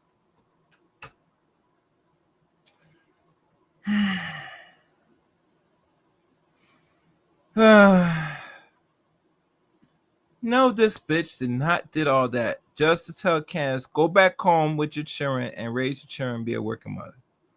You came onto the hot seat to have the conversation, good faith, to do all that bullshit, just tell Candace, go back home with your kids and be a stay-at-home working mother. Really, bitch? Really? And this is the reason why there's some people who should not be entertained when you're having the actual conversation. And let's be honest, this woman is an OnlyFans model, which makes sense that if you have a really good degree and you're selling your body on the internet and go as far as even giving, adult entertainment business on OnlyFans, it speaks more to your character and who you are as a woman. That I can't take you seriously, baby. You do some strange for a little piece of change, and that's just the honest truth. So let's see if there's gonna be the next victim. Let's wrap this up. Various. My next.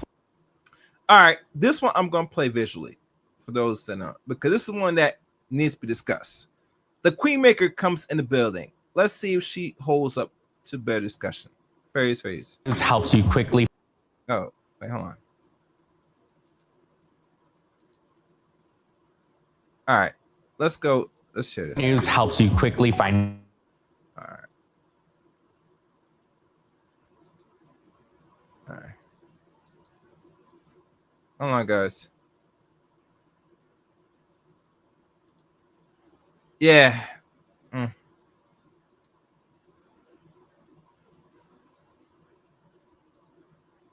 Yeah, that's not gonna work. That's not gonna work at all. Guys, hit the like button, share the stream. You know the deal. You know the dude. I mean, I was very disappointed on that woman. Okay, here we go. There you go. I was very disappointed. Yeah, her crazy. Yeah. My point attended.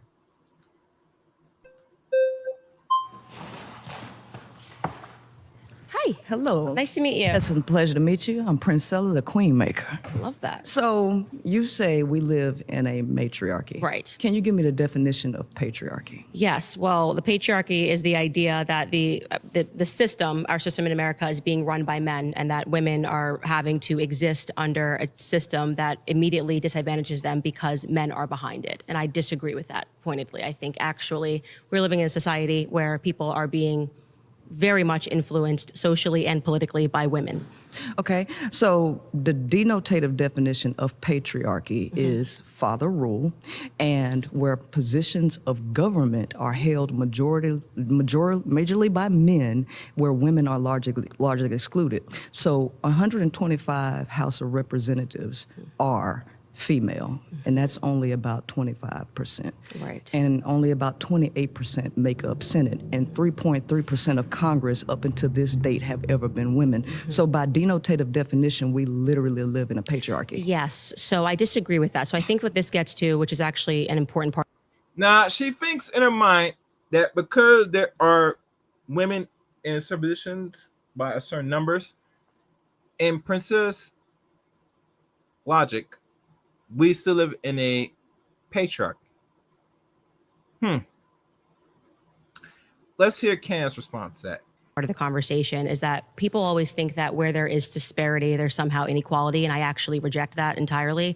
I think it's just a difference in what we're interested in. I think we're biologically wired, we're interested in different careers, and just because if we looked in the fashion industry and said, oh, well, it's being dominated by women, it wouldn't mean that, okay, well, that means that the fashion industry is a matriarchy and men have no sense. It just means have no ability to communicate how they feel in the fashion industry. I literally think that those numbers show that we're just biologically different. So I actually think politically, women have shown that they have a lot more power than men have. And I'm talking about just in terms of political movements. The most recent I can think of is the Me Too movement, right? If a bunch of women get together and complain about a man and refer to the patriarchy and scream, generally speaking, and let me know if you agree, the media will celebrate that. If a bunch of men got together and were shrieking and speaking about women, generally speaking, the media would call them all white supremacists and say that we had a misogyny problem. I hope you guys are following this very clearly, because this is going to be the more intriguing conversation, because the Queenmaker always advocate that, men need to submit to women, submit to the mother goddess, bow down to the queen, all that stuff, get on your knees, eat that box, eat that backside, and she's going to defend that we live in a patriarchy more than anything else than a matriarchy. So I just want to do a quick pause. Let's listen more. And that things were really wrong in society. Women are allowed to be more vocal in general about problems than men are. Well, let me speak to that. When we're talking about government and media, these are two different things. So under the denotative definition of a patriarchy, by the percentages that are occupied in the government, which is majority male, defines us as a patriarchy. Now, what it comes to for capitalism, for marketing purposes and control, for capital and revenue, that is a totally different conversation. But who's making the laws? I don't think that women are the ones voting to have their reproductive rights taken away, where you have rape, incest, and all of. Are you sure about that? Are you really sure about that? Because let's say the men that's in higher position office made the hard call. But who needs to say that women that's also in positions of hierarchy as well was not against to making the hard call? Last time I checked. Because we have to be honest here. America right now, as it stands, we have 300 and maybe almost 40 million Americans. Half is men, half is women. I think there's more women than men. I could be wrong. We are not growing population-wise, replacement. The average babies we have in America now is under 2. And last time I checked, it's now under 1.5, if I remember right. Let me check what's the birth rate now, since we're going to go there. What is the birth rate?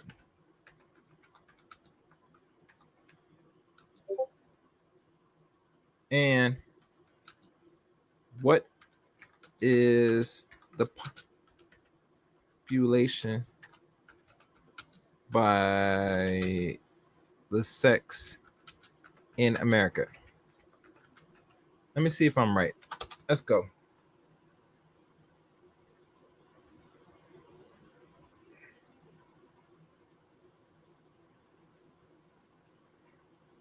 Okay.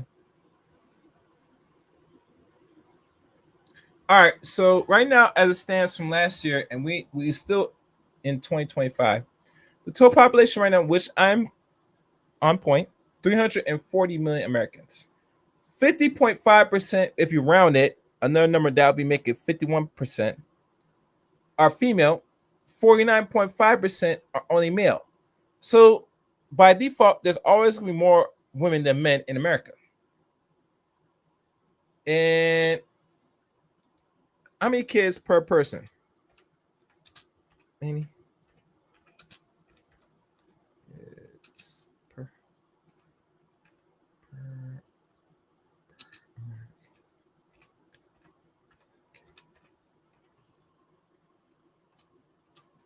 All right, let's check that out. The average number of children per America is now about 1.0 to 1.7, depending on how it's measured.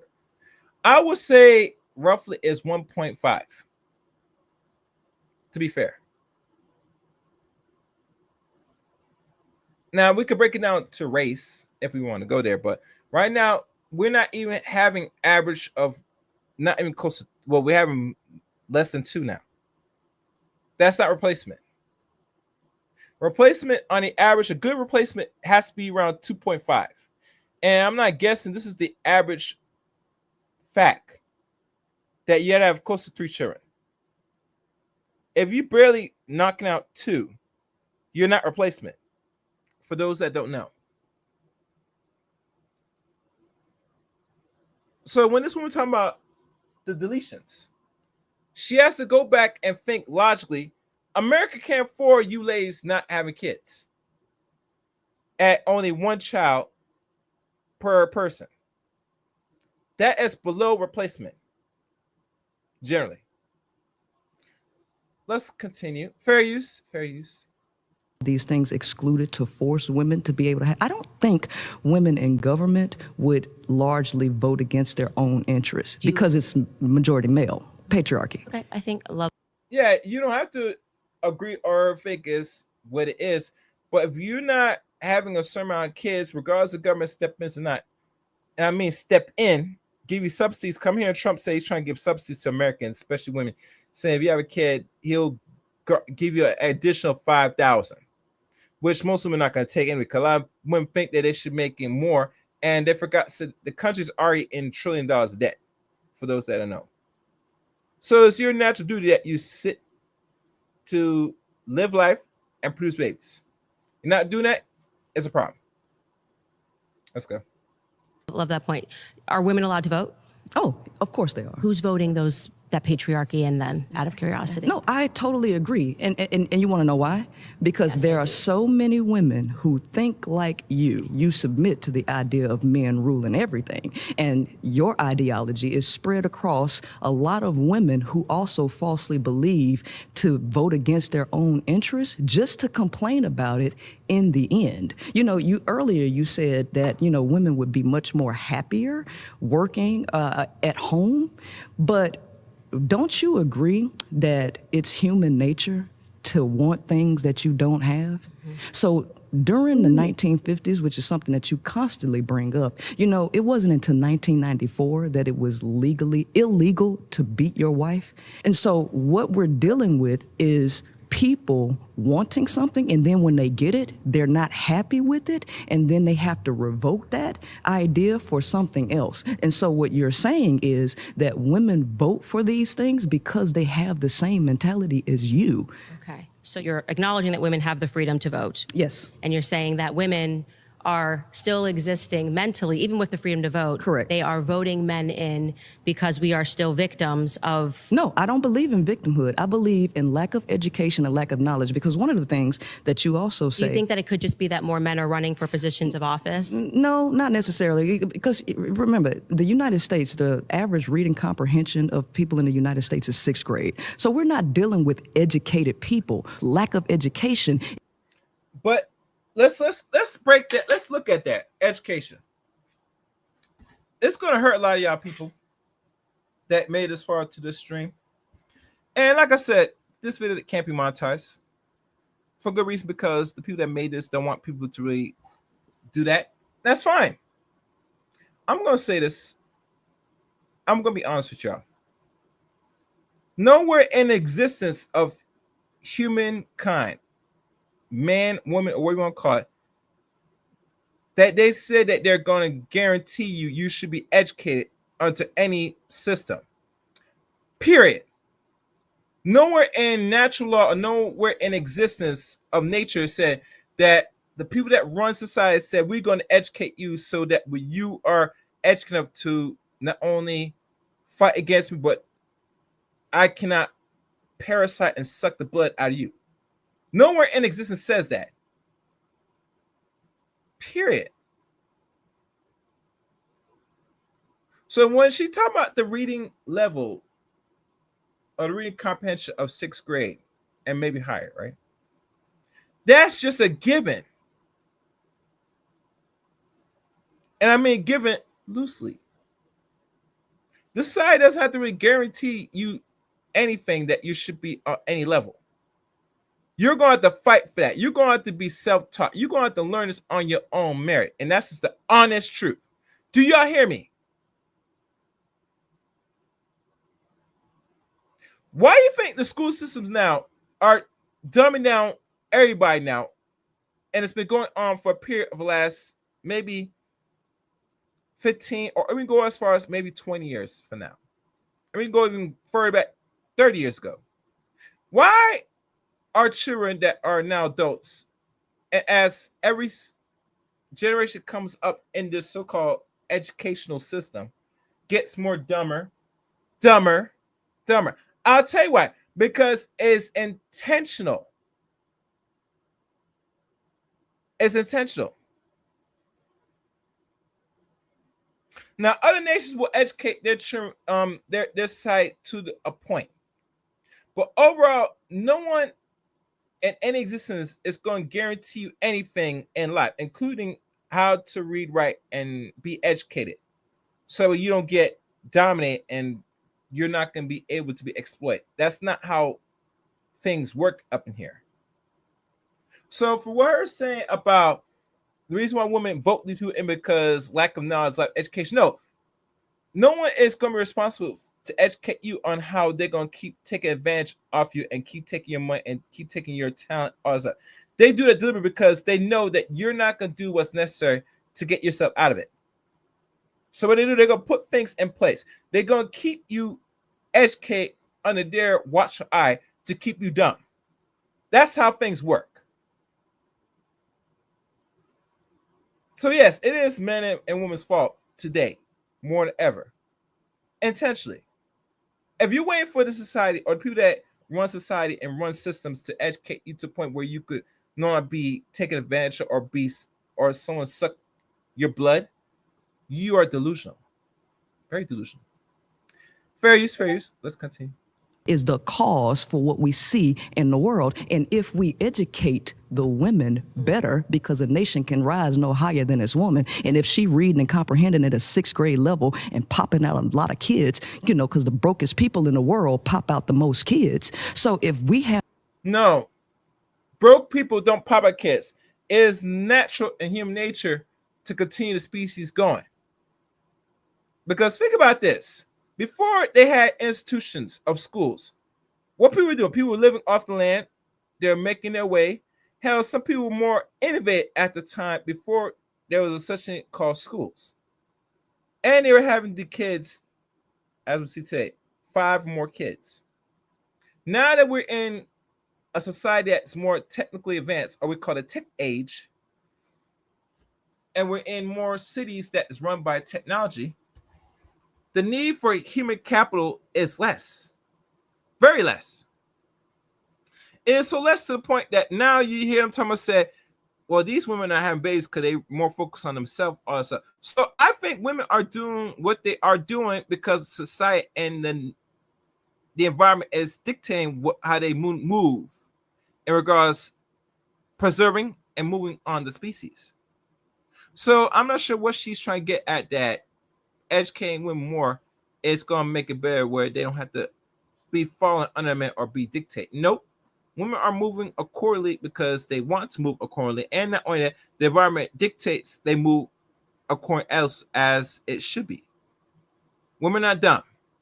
They are in control. Let's go.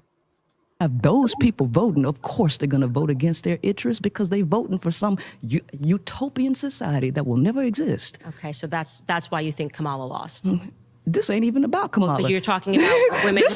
No, but we had an opportunity. Yeah, go ahead. We had a male running and we had a female running. And we actually showed that Trump increased the amount of women who voted for him, right?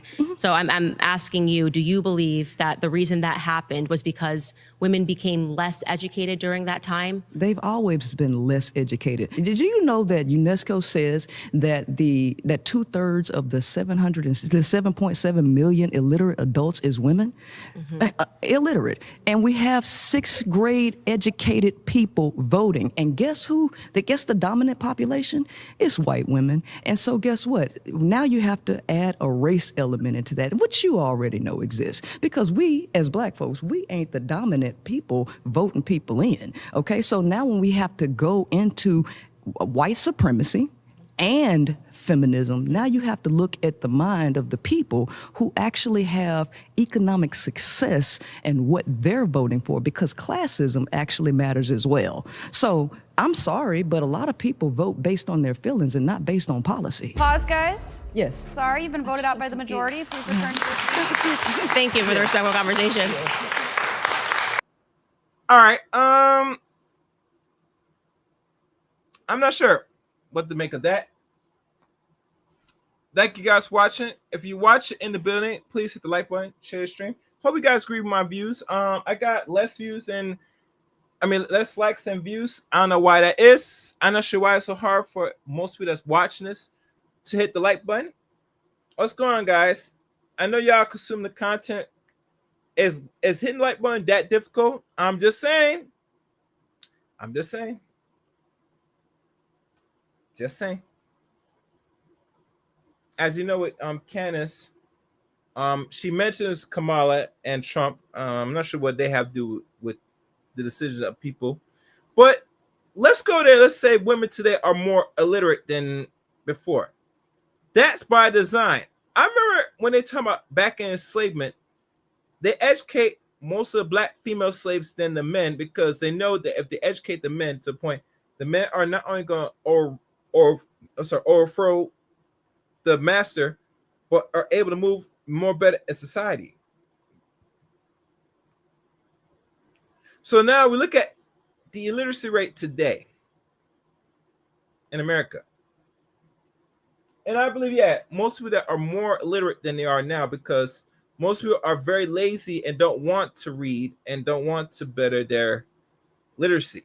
Because to be better literate, you're going to have to pick up a book or a PDF or something of a digital form and start reading the language. But most people nowadays are very complacent and don't want to do that now. So either if they were taught it or not taught, they don't have the drive, the taste, the curiosity to understand the English word. So it makes sense the illiteracy is going more down. Intentionally, of course. So my beliefs, no, my scratch it. I know that most people are more illiterate. Now, does it really hurt the society for more illiterate people? No, because they want a society to be perpetual consumers.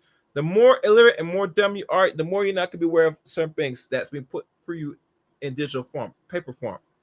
So society is working as it's supposed to work, for those that don't know. Nah, that ain't gonna happen. All right, let's switch gears. Literate, and we have 6th grade educated. All right. Let's fast forward this. Thank you for the respectful conversation. Next victim. Hi. Hi. How are you? Great to meet you. I'm doing Very well. nice to meet you. So I view this argument as a matter of fact, right? This is a descriptive claim about the culture, reality we live in, and patriarchy being a system in which men hold the predominance of power in both political, economic, and social methods of organization. So S&P 500 companies, 90% of CEOs are men. Board members, 70% of CEOs are men. 70% of congressional members are men. Now, you may provide some sort of naturalistic argument to why that is, but what you're essentially arguing then is that there's a natural patriarchy, which I think feminists would all disagree with. We think that there's a clear social pressure as to why this is. And part of the evidence for that is since feminism's arise within our public culture, we've now seen an explosion of women entering these fields, but we have a long way to go.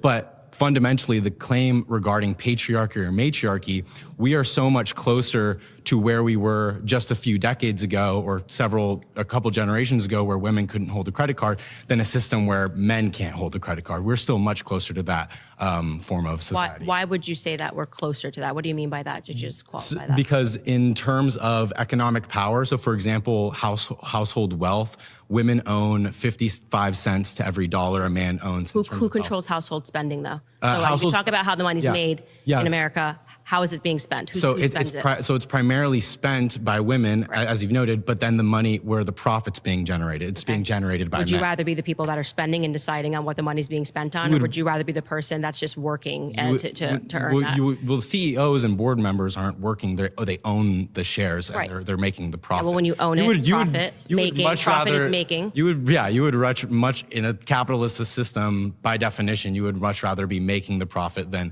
spending. I would much rather be spending your money than having to work for your money. Just so we are totally clear here, I would much rather spend your money than have to go out and earn your money. Well, you're talking about wage laborers in terms of working, but in terms of I'm speaking about spending power, right? Yeah. Sure. Okay. But that matters. If 85 cents of every dollar, how that's being spent, is being determined by women, that's power. That we can't say spending power is not power. Why do you think that is the case? It's because women are often relegated to the role of doing grocery shopping, et cetera, because for millennia now, or from millennia up until now, women were unable to enter the workforce and have economic political freedom. So let's get into the reasons, because you brought up something that men are the people that are at the top of these companies, these Fortune 500 companies. Right. And political power. You're absolutely right. Why is that? It's primarily because the women haven't broken the ceiling quite yet in terms of meeting men in terms of parity with these sort of powers. But what we've seen with the explosion of feminism is that women have actually begun to enter these companies, have risen into both political and economic positions of power. But that continues to grow year by year, which shows that.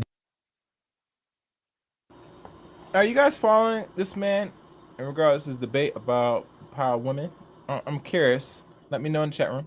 Fairies. These social pressures are actually breaking apart as soon as feminism comes into play. So what I would say is what that shows you is that women and men have different interests. And I think this gets into what I was saying, that just because you see a disparity does not mean that it's not just a disparity in what our interests are. That's what's being represented. I don't know why there has been this idea that women should want to aspire to work 80 hours a week in order to be on par with men. Do you think that interests are innate, or do you think I think the interests are innate. So why is it then that, for example, in the 1980s, only a quarter of college graduates were women, where now majority of college graduates are women? That shows that because of the way that social pressures have actually changed, women's interests are actually now changing too. A majority, I think, or at least half of law school graduates are now women.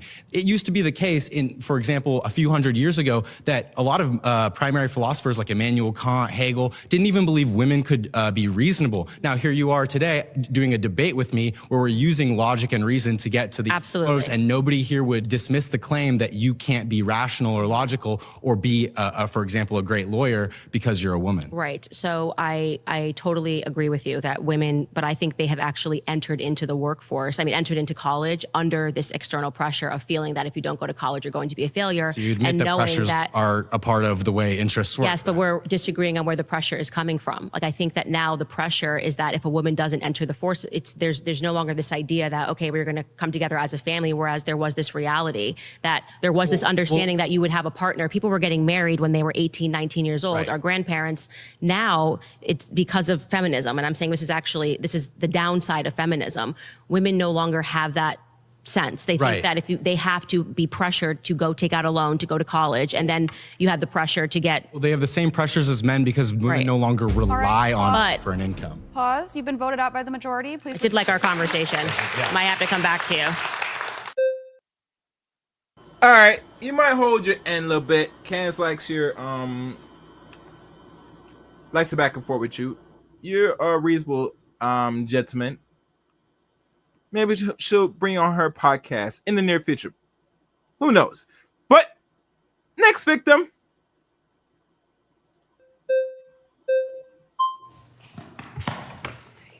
Hi, Candace Owens. I'm Paris. Very nice to meet you. Nice to meet you. So, can I explain to you why I believe we live in a patriarchy and why I believe we live in a society that's preferential to men?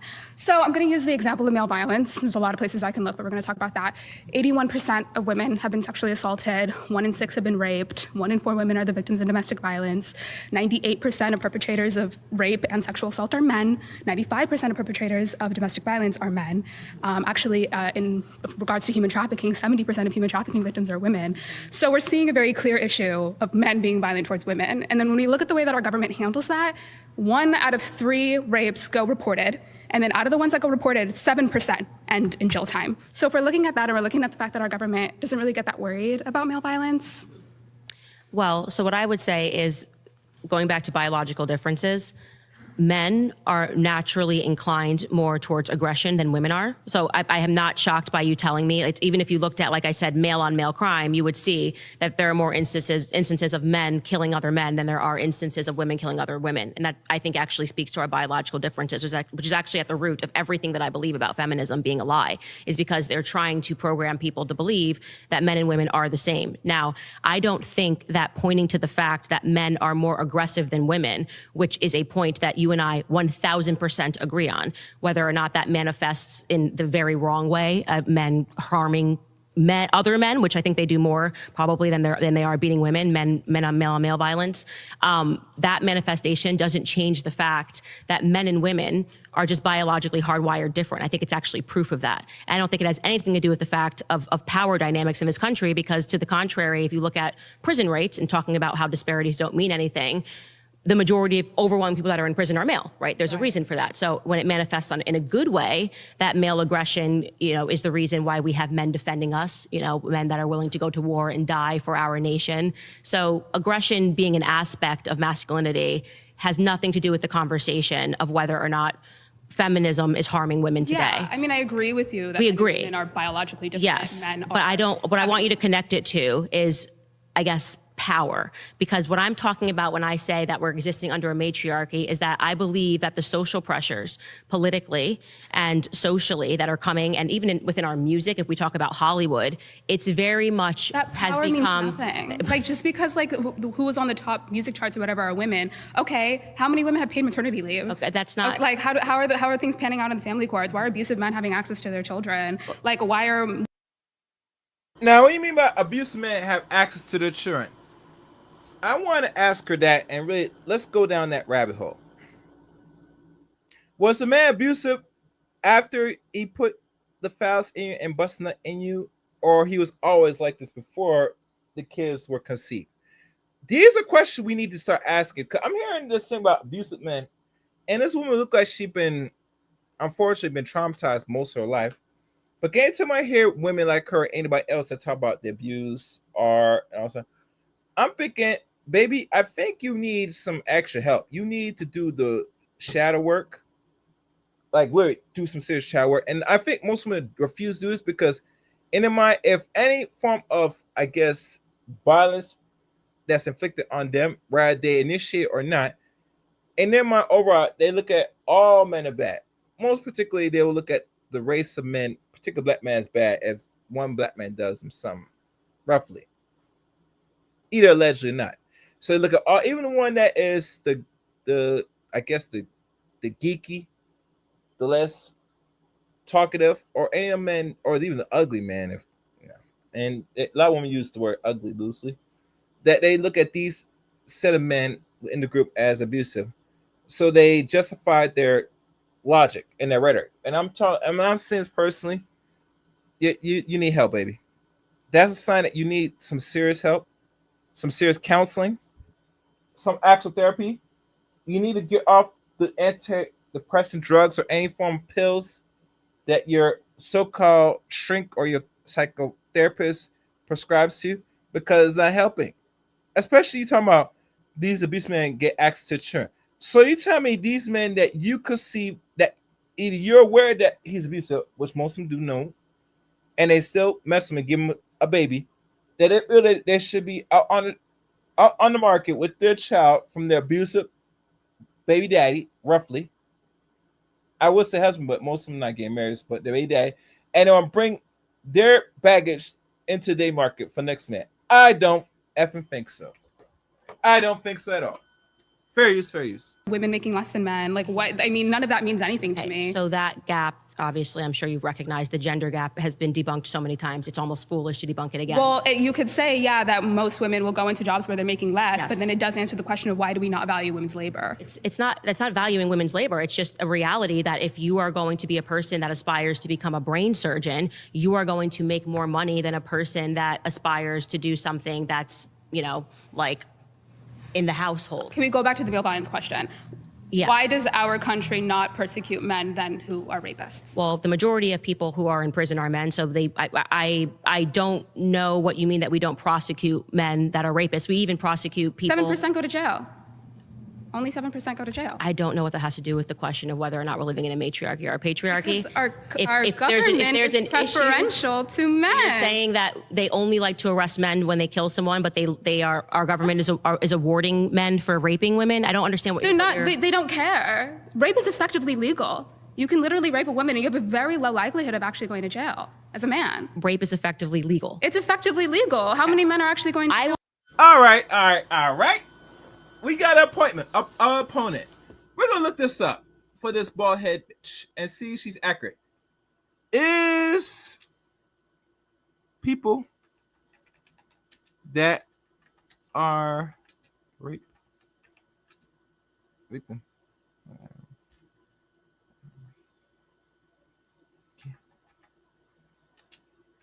justice?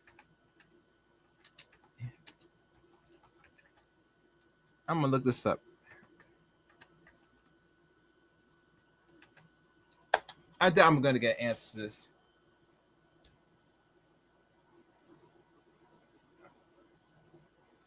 All right. Let's look at this. And I'm gonna say this, and it's gonna hurt a lot of you women that have been victims of domestic or a man taking your box in the form of the touching. It says here, nearly not enough. Justice by the numbers. According to the rating, which I'm not going to click on because I'm not looking at no data right now because I want to cut this stream as short as possible. Out of every 1,000 sexual assaults, only about 310 are reported to police. Of those, 50 led to arrests, 28 to felony convictions, and 25 result in jail or prison time.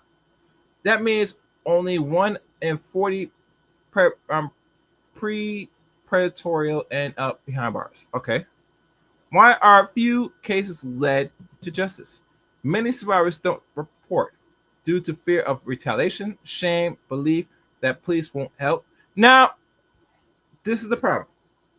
Well, I just read. Let me read that again. Many survivors don't report due to fear of retaliation, shame, or the beliefs that police won't help. In some cases, are dropped due to lack of evidence or because the survivors choose not to proceed. Let me highlight. It said choose not to proceed. And this is how I look at it. And let me keep reading.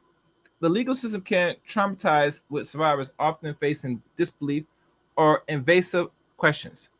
What's being done?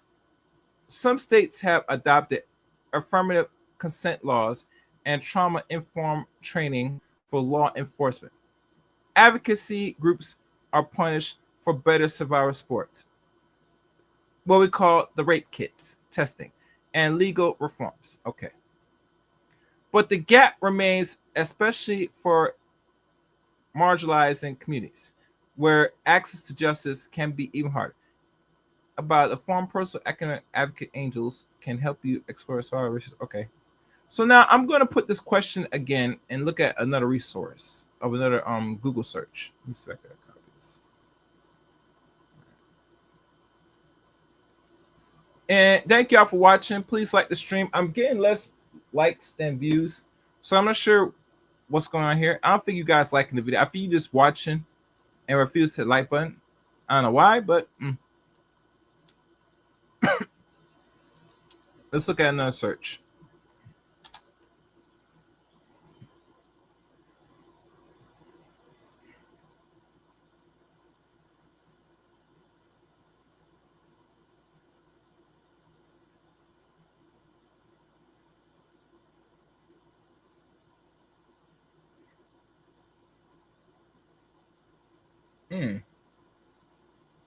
All right.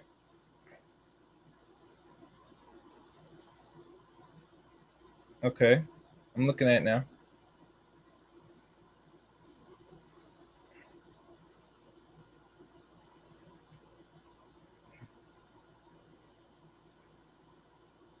Hold on. Stop. Let me tell you. Stop.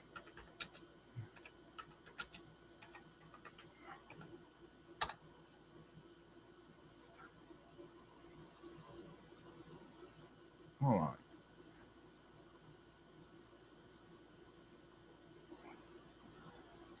Let me write this again.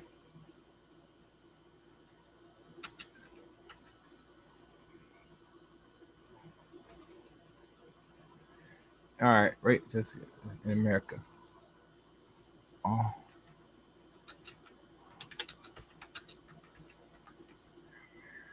Hold on.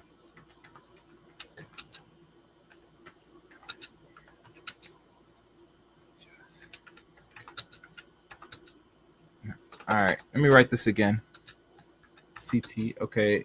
Also, all American, not just okay.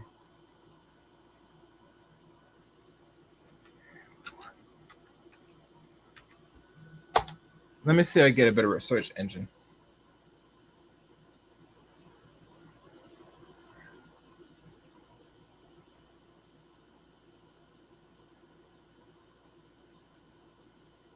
All right. Okay. I'm getting a non-gain data. All right. Let me keep playing this. Let's go. I actually agree with you that in terms of sex crimes, and I don't know how you're peeling out women, because I would even, and again, this has nothing to do with our argument today, but I would even say that people are not being prosecuted hard enough when we're dealing with crimes against children, period. Talking about 100%. Sexual crimes not being prosecuted 100%. in this country is a whole other conversation, and you will not get a disagreement with me, but I think that it's wrong to say that it's somehow attached to being a woman when you know that there are so many children that are going through the exact same thing. I mean, the light sentences that are tossed out for pedophiles, it's completely ridiculous. Yeah, that's terrible. But I don't think it has anything to do with the conversation that we're having right now. But I agree with It has everything to do with it, and you're separating it to make your time. All right. Next victim. All right. I'm finding out more information. There's system bias. Why justice remains inconclusive or exclusive. Systematic bias. The taking of someone's innocence, or what they call the R word, is victim blame. Prioritize perfect victims. Stranger souls. Blah, blah. Sideline acquaintance of the R word. Rape. Resource gaps. Underfunding police. Forensic labs. All that. So the kits, which most women don't get themselves checked. Coach factors, established narratives. In conclusion to the short long of it, it says here the R victims in America rarely get injustice, with only 1 to 3% in cases leading to conviction of 0.6%, resulting in incarceration nationwide. Low report 16 through 34.8%. Arrests 18%, prosecute 7%, stem from victim blaming. What they call evidentiary challenges, pre-sectional or pro-sectorial discretion, and great culture reform like VAWA, Me Too, state laws have increased reports and awareness, but conviction of rates remain stagnant due to systematic bias and resource gap. This applies across the U.S., not just other states. Where minor regions varies in Texas, new law. Lesbians and college-educated women from your prior... Okay. Why is it still doing that? Let me see if I can fix that binder.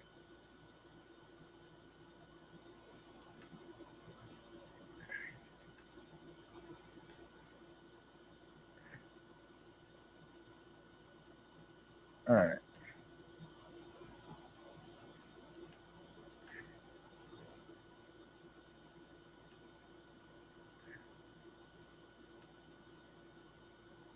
All right. So that's there you have it. My suggestion, and I've gave the solutions on this channel many times of what you should do in regards that someone takes your innocence. I say this: it's best that if anytime somebody takes the pussy from you, which is the rape, it is your responsibility as any victim or future victim that you must go to the nearest facility as possible. Whether you're going for your emotions, you're crying, also, you must suck it up, warm it up, and go to the local hospitals immediately. And now a lot of people say, well, what happens? I get deleted. If you get deleted, then it is what it is. But at the end of the day, if you're alive and you survive this, you must go to your nearest institution, crying, wherever, and say, I need help. I'm being taken, and then that's when the hospitals will immediately react quickly and go and have you tested immediately. And after you test it, they're gonna have the authorities right there, and you're gonna have to be very coarse to describe the bastard that did it. That's the only way you're gonna fight this. If you remember what I said earlier, the reason why a lot of people are not getting justice because you ladies are tapping out before it even starts. You cannot afford to do it no more. If someone takes your box, it is your responsibility to go to local hospitals immediately, which they will contact the authorities to get you some sense of justice. If you're not doing that, the person that took your pussy walks away scot-free, and he's gonna go, or she or he's gonna go and do it again. That's the only solution. All right, how much longer? All right, we're gonna go a little bit more. We're gonna do 10 more minutes, and then we're gonna end this. Let's go. Return to your seat. I'm going to add 5 more minutes to this claim. Next victim. Nice to meet you. Hi, Adam. Nice to meet you. So your claim is, just to be clear, that we live in a matriarchy, right? Yes. So I think even you'd agree that on a global level, that's obviously ridiculous when there are countries where people literally are honor killed for like Instagram posts. But even if we're talking about just the US, right?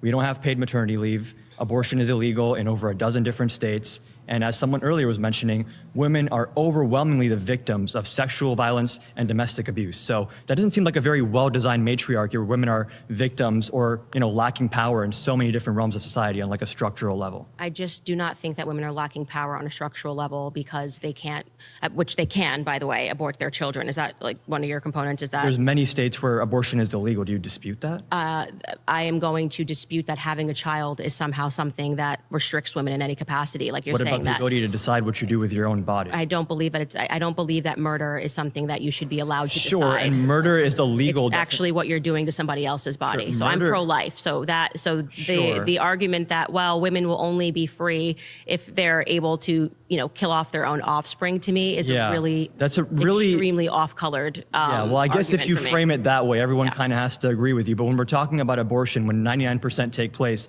in the first few weeks, when there's no thalamus, there's no cortex, there's no capacity for consciousness in the fetus that's developing, saying that fetus that has no capacity to be conscious, aware, anything else, should have the same rights, same bodily autonomy as a woman, That is an obvious, I mean, you're making my point for me. That You're actually making a fact point that make this people point- who are, are born with tremendous disabilities should just be killed because of cognitive I'm sorry, functions and ability. I don't remember saying that. When did I say that?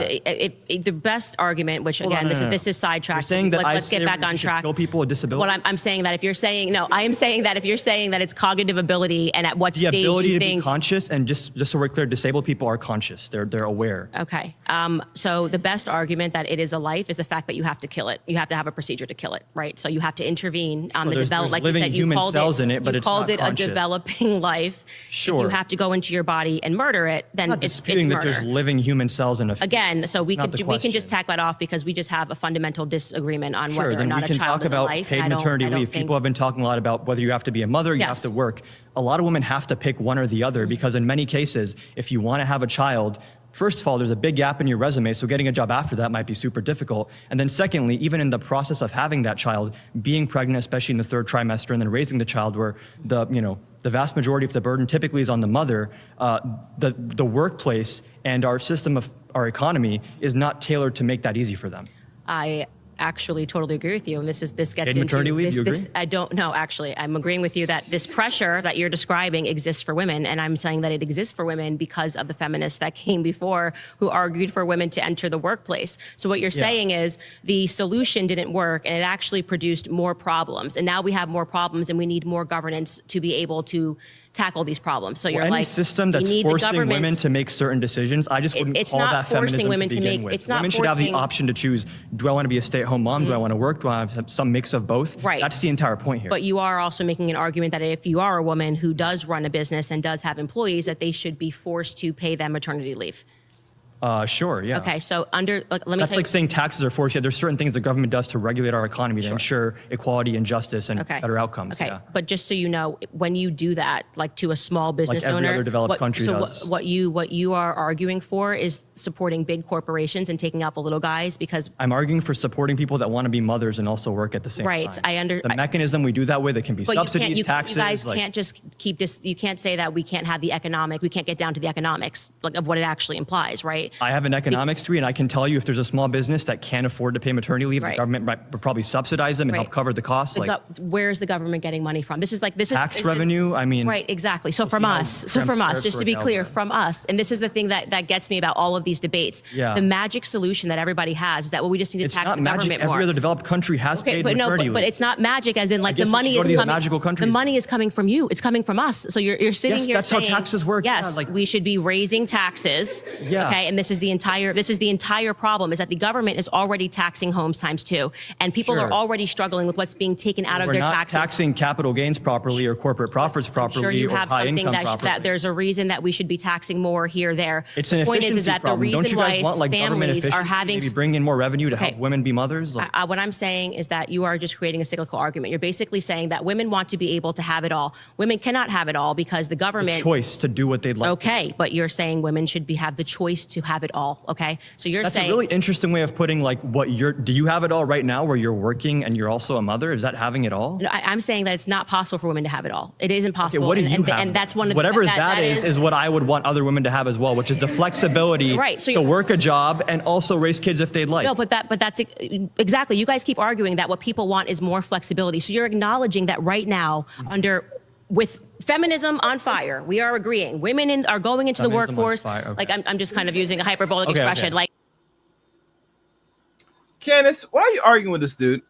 If you're an economist, you should already know that where the money is really coming from. You're already being taxed twice. These corporations are their business. If we pay attention closely, depending on how the business is constructed, are walking away not paying very little or no tax at all. So I think they're going right back to the American people to get the money that's already in a stranglehold.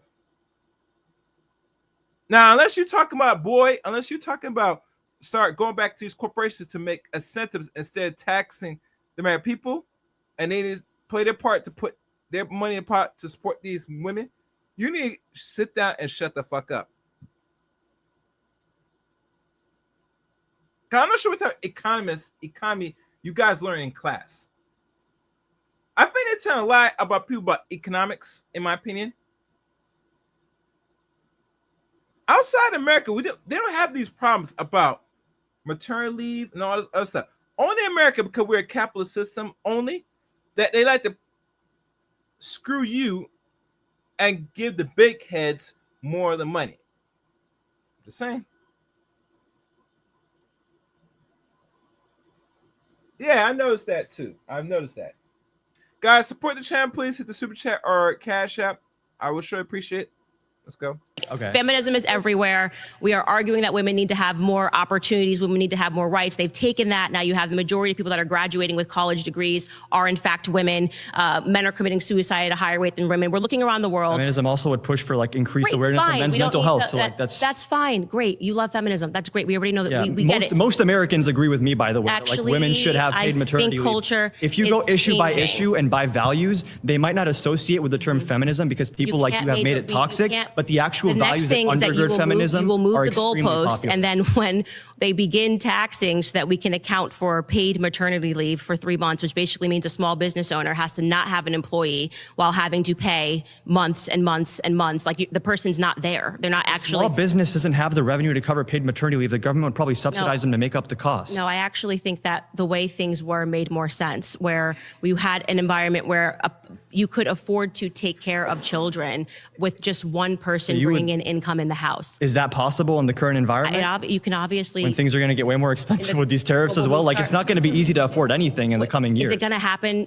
overnight? No, but I think we need to be realistic about the fact that the first thing didn't work, right? The entire What is the first argument, thing? the first thing was women entering the workforce is going to make everybody happier and richer. That was the The idea is that pitch, women was having the plan. choice to enter the workforce is better than them being forced to not do that. Okay. That's the argument. Okay, that actually is not the argument at all. The argument was that women would become, and I'm talking about what the feminists got ahead of, and You this can is why debate women like women this need to be imaginary like Twitter men. feminist, but like It's right now you're not- talking to me, and it's that's not the argument. I'm that not making. actually debating an imaginary Twitter feminist. I'm speaking to you, and I have no Right. idea why you're becoming increasingly more rude when I'm just rebutting your Because points that you're, you're no, you're bringing not up. responding to my point. I That's the am issue. responding to your point. I'm saying that you're creating a cyclical argument where you keep saying that the thing that you just did, that you said was going to be enough. What we Right. actually need is for women to just enter the workforce. Oh, women are in the workforce, and actually not we have- enough. I'm saying we don't have enough Okay, because we don't and have I'm paid telling you maternity that you're also not going to have enough because you're going to then be complaining when you get that paid maternity leave. I'm not because gonna get maternity leave. Okay, well they are arguing for family paid leave. So That's even better, yeah. okay, I so love that. you might get. Do you think might get fathers should also be maternity around to help raise children? I think who's going to work if everybody goes home every time a child is Not born? everyone's going to have a kid at the Pause, same time. guys. Pause. Yeah, man. Enough of that, man. Get off the stage. Next person. Next victim. All right. Everyone will have a male partner. Nice talking to you. Yeah, nice talking to you as well. My final claim. Another, I think he's a somewhat of a male feminist, I believe. Not a good one either, but anyhow. Is that feminism has made things easier for men.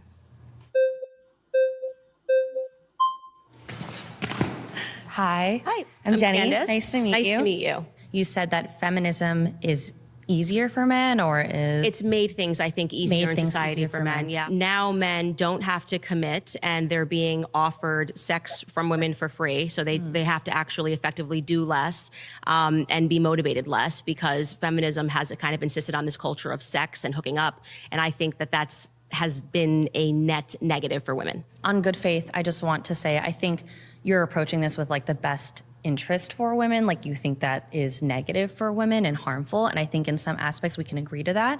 I do think that there are some aspects of sex work or OnlyFans or whatnot that maybe men are definitely the huge consumers of. But if we are so concerned with women putting that out for free, it's charged, right? They're making money off of it. Then why are we not putting the onus more on men for being the one that is in control of that demand, right? So we can take away the supply or, condemn it all we want. But if there's no onus on men to be the consumers of said products, then wouldn't you think that would solve the issue that you're bringing up? Yeah, I actually agree with you on that. And I really get to that. I want to be very clear. When I say that I'm anti-feminist, this does not mean that I do not also criticize men. I think that's something Okay. that people get very wrong. Okay. 1000% agree. I believe the problem was seeded by the feminist movement. I think the sex revolution and telling women, I mean, literally these people were protesting, they didn't have their shirts on, and this used to be just, your grandparents couldn't even imagine this, like women walking down the street and having their boobs out and their butts out on Instagram. And it created an environment where men then had to work harder for a woman's affection, for a woman to take her clothes off, sex education in the classroom. There's this huge myth that people were just doing it, like, you know, oh, we might as well teach them because the children are just doing it. Actually, before they introduced sex education, the majority of high school graduates were graduating with their virginity intact. And then within 10 years of sex education, we saw a reversal. So I'm saying feminism actually seeded the problem. And now the problem is bad. And it's also bad for men. It's harmful for men to be constantly exposed to pornography and soft pornography. And I think it actually, in many ways, emasculates men. Okay. But I would say they are the main social benefactors of that culture because, well, first and foremost, as we're talking about women who have to kind of pick one or the other or try to manage both, and can we have it all? Like, no, you can't have it all. On a day where I really feel like I gave a little bit more to my career, I ache because I go, okay, but like now I feel like I didn't give the same amount to my children. And it's a constant push and pull, and it never feels enough. It really doesn't feel enough. So like to a degree, I think that feminism does benefit men. I think that it allows men to be more emotionally intelligent, allows them to understand what that looks like, and also be able to connect with other people, right? But at the same time, there's so much work that feminism has done for women that to say that it benefits men more, I don't think is an accurate statement. For example, Title IX has made it very possible for women to go to college, 600% more so, right? And I think that that is a huge benefit that we can credit to the feminist movement. Though I understand your point, though, of trying to say that like sex work is harmful for women and more beneficial for men because they're benefiting from it the most. But at the same time, if you think they're also suffering from it, does that not contradict your point? Yeah, so I disagree on the fact that and we do agree that more women are going to college, more women than men are graduating with college degrees. And despite that, people are saying that we still live under a patriarchy. Women are free to start their own companies. Women are free to pay women whatever they want to pay. Women could hire, and in some cases do hire all women. And but it goes to show that freedom has a price. And a lot of women don't want to be or actually pay the price of their said freedom. That you're going to have to work and fend for yourself, sweetie. And a lot of women nowadays in this uncertain economy are very much scrambling, having a hard time, and even frustrated of supporting themselves in this uncertain economy, unless they're selling their box. And even that doesn't guarantee they're gonna have that's gonna put a decent roof over their head. Unfortunately. But let's go. So I don't really understand, which wasn't your argument to be fair, the idea that even with all of that freedom, women are still not able to achieve what men are able to achieve. I think college education actually has increased women's stress. And I'm talking about in terms of how expensive it is. And I know you're gonna then say, well, the solution to that is we have to then move the goalpost. And I'm guessing here. No, but like college should be free. Everything should be free. He thinks. Well, I think we just need more free stuff, and obviously nothing's free. We're just gonna tax us. If I could interject, 100%. I just want to say, I think the issue that we keep coming back to is that you believe that women would be happiest in the home where they don't have to work, and I think most people in general probably wouldn't want to work anyways. But I think the main issue that we keep avoiding is that this is not an issue created by feminism. This is an issue created by capitalism. Yeah, so I've heard this argument that it's an issue created by capitalism. But you don't agree? You think feminism is the greater issue than the system think that now the issue issues, more money to live? Well, we have to spend more money to live, right. I think in large part because feminists got duped by the government. And I think we just keep further enslaving ourselves to the government. I'm not a person who believes in big government. And yet you find that feminists are constantly like, well, we can deal with the college issue. We just need more government. We can deal with the, needing to have more benefits. We just need more government. So it's like, okay, let's just tax every household 100%. And I'm trying to prevent that. And I'm saying that there was a time in America, and what's aspirational for me is I was, raised in part by my grandparents. They were very happy. They were just, I lived in that environment of what that looked like. And I think for many of people who didn't grow up there, feminism has taught us, and I say this as someone who had to take feminism 101 courses when I was in college, that it was like this nightmare, and people weren't happy, and people were suffering, and women were suffering. People, were being forced, and that there weren't actually these things that just marriages that worked, that the women actually weren't disempowered by being the CEOs of their household. Well, allowing women to have more choice and freedom and agency to leave. Sorry, you've been voted out by the majority. I did enjoy this conversation. Very respectful. All right, that's it. That's it for me, man. Enough. Enough. How much more time? Yeah, that's it. That's it, guys. Y'all guys be the judge in the comment section at the end of this video. What's your views and takes on Candace's debate? Did she defeated all these so-called modern, so-called feminists on the panel, including these so-called male feminists on their talking points? Shout out to Jubilee. Jubilee! A very unique platform. A lot of weirdos, but a unique platform nonetheless. I wouldn't have it any other way, people. But you know, like always, like, comment, subscribe to the channel. And links to follow me are in the description below. You can follow me on Twitter at ChaosRain7, Facebook, Eric Ray on Facebook, Rumble, CRain23 on Rumble, Discord, follow me on Discord, join my Discord actually. And last but not least, become a member of the Chaos Rain Show. Looking for y'all comments on the comment section of this. And like always, if you disagree, give me a dislike or cuss me in the comment section. I'll look forward to reading y'all reactions to this. Other than that, thank y'all for listening. And I mean, until next time, let it chaos reign.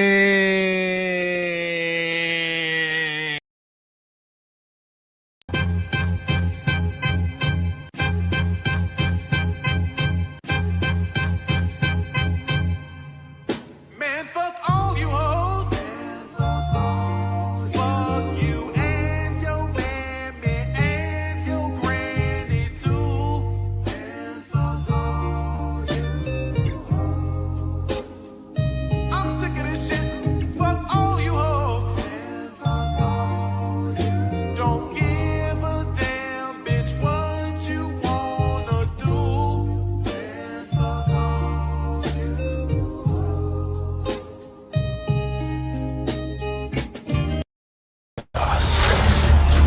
They like the chaos. They like the chaos. So when you're able to Chaos. let that chaos reign with, Chaos. let that chaos reign with, Chaos. let that chaos reign with, Must reign.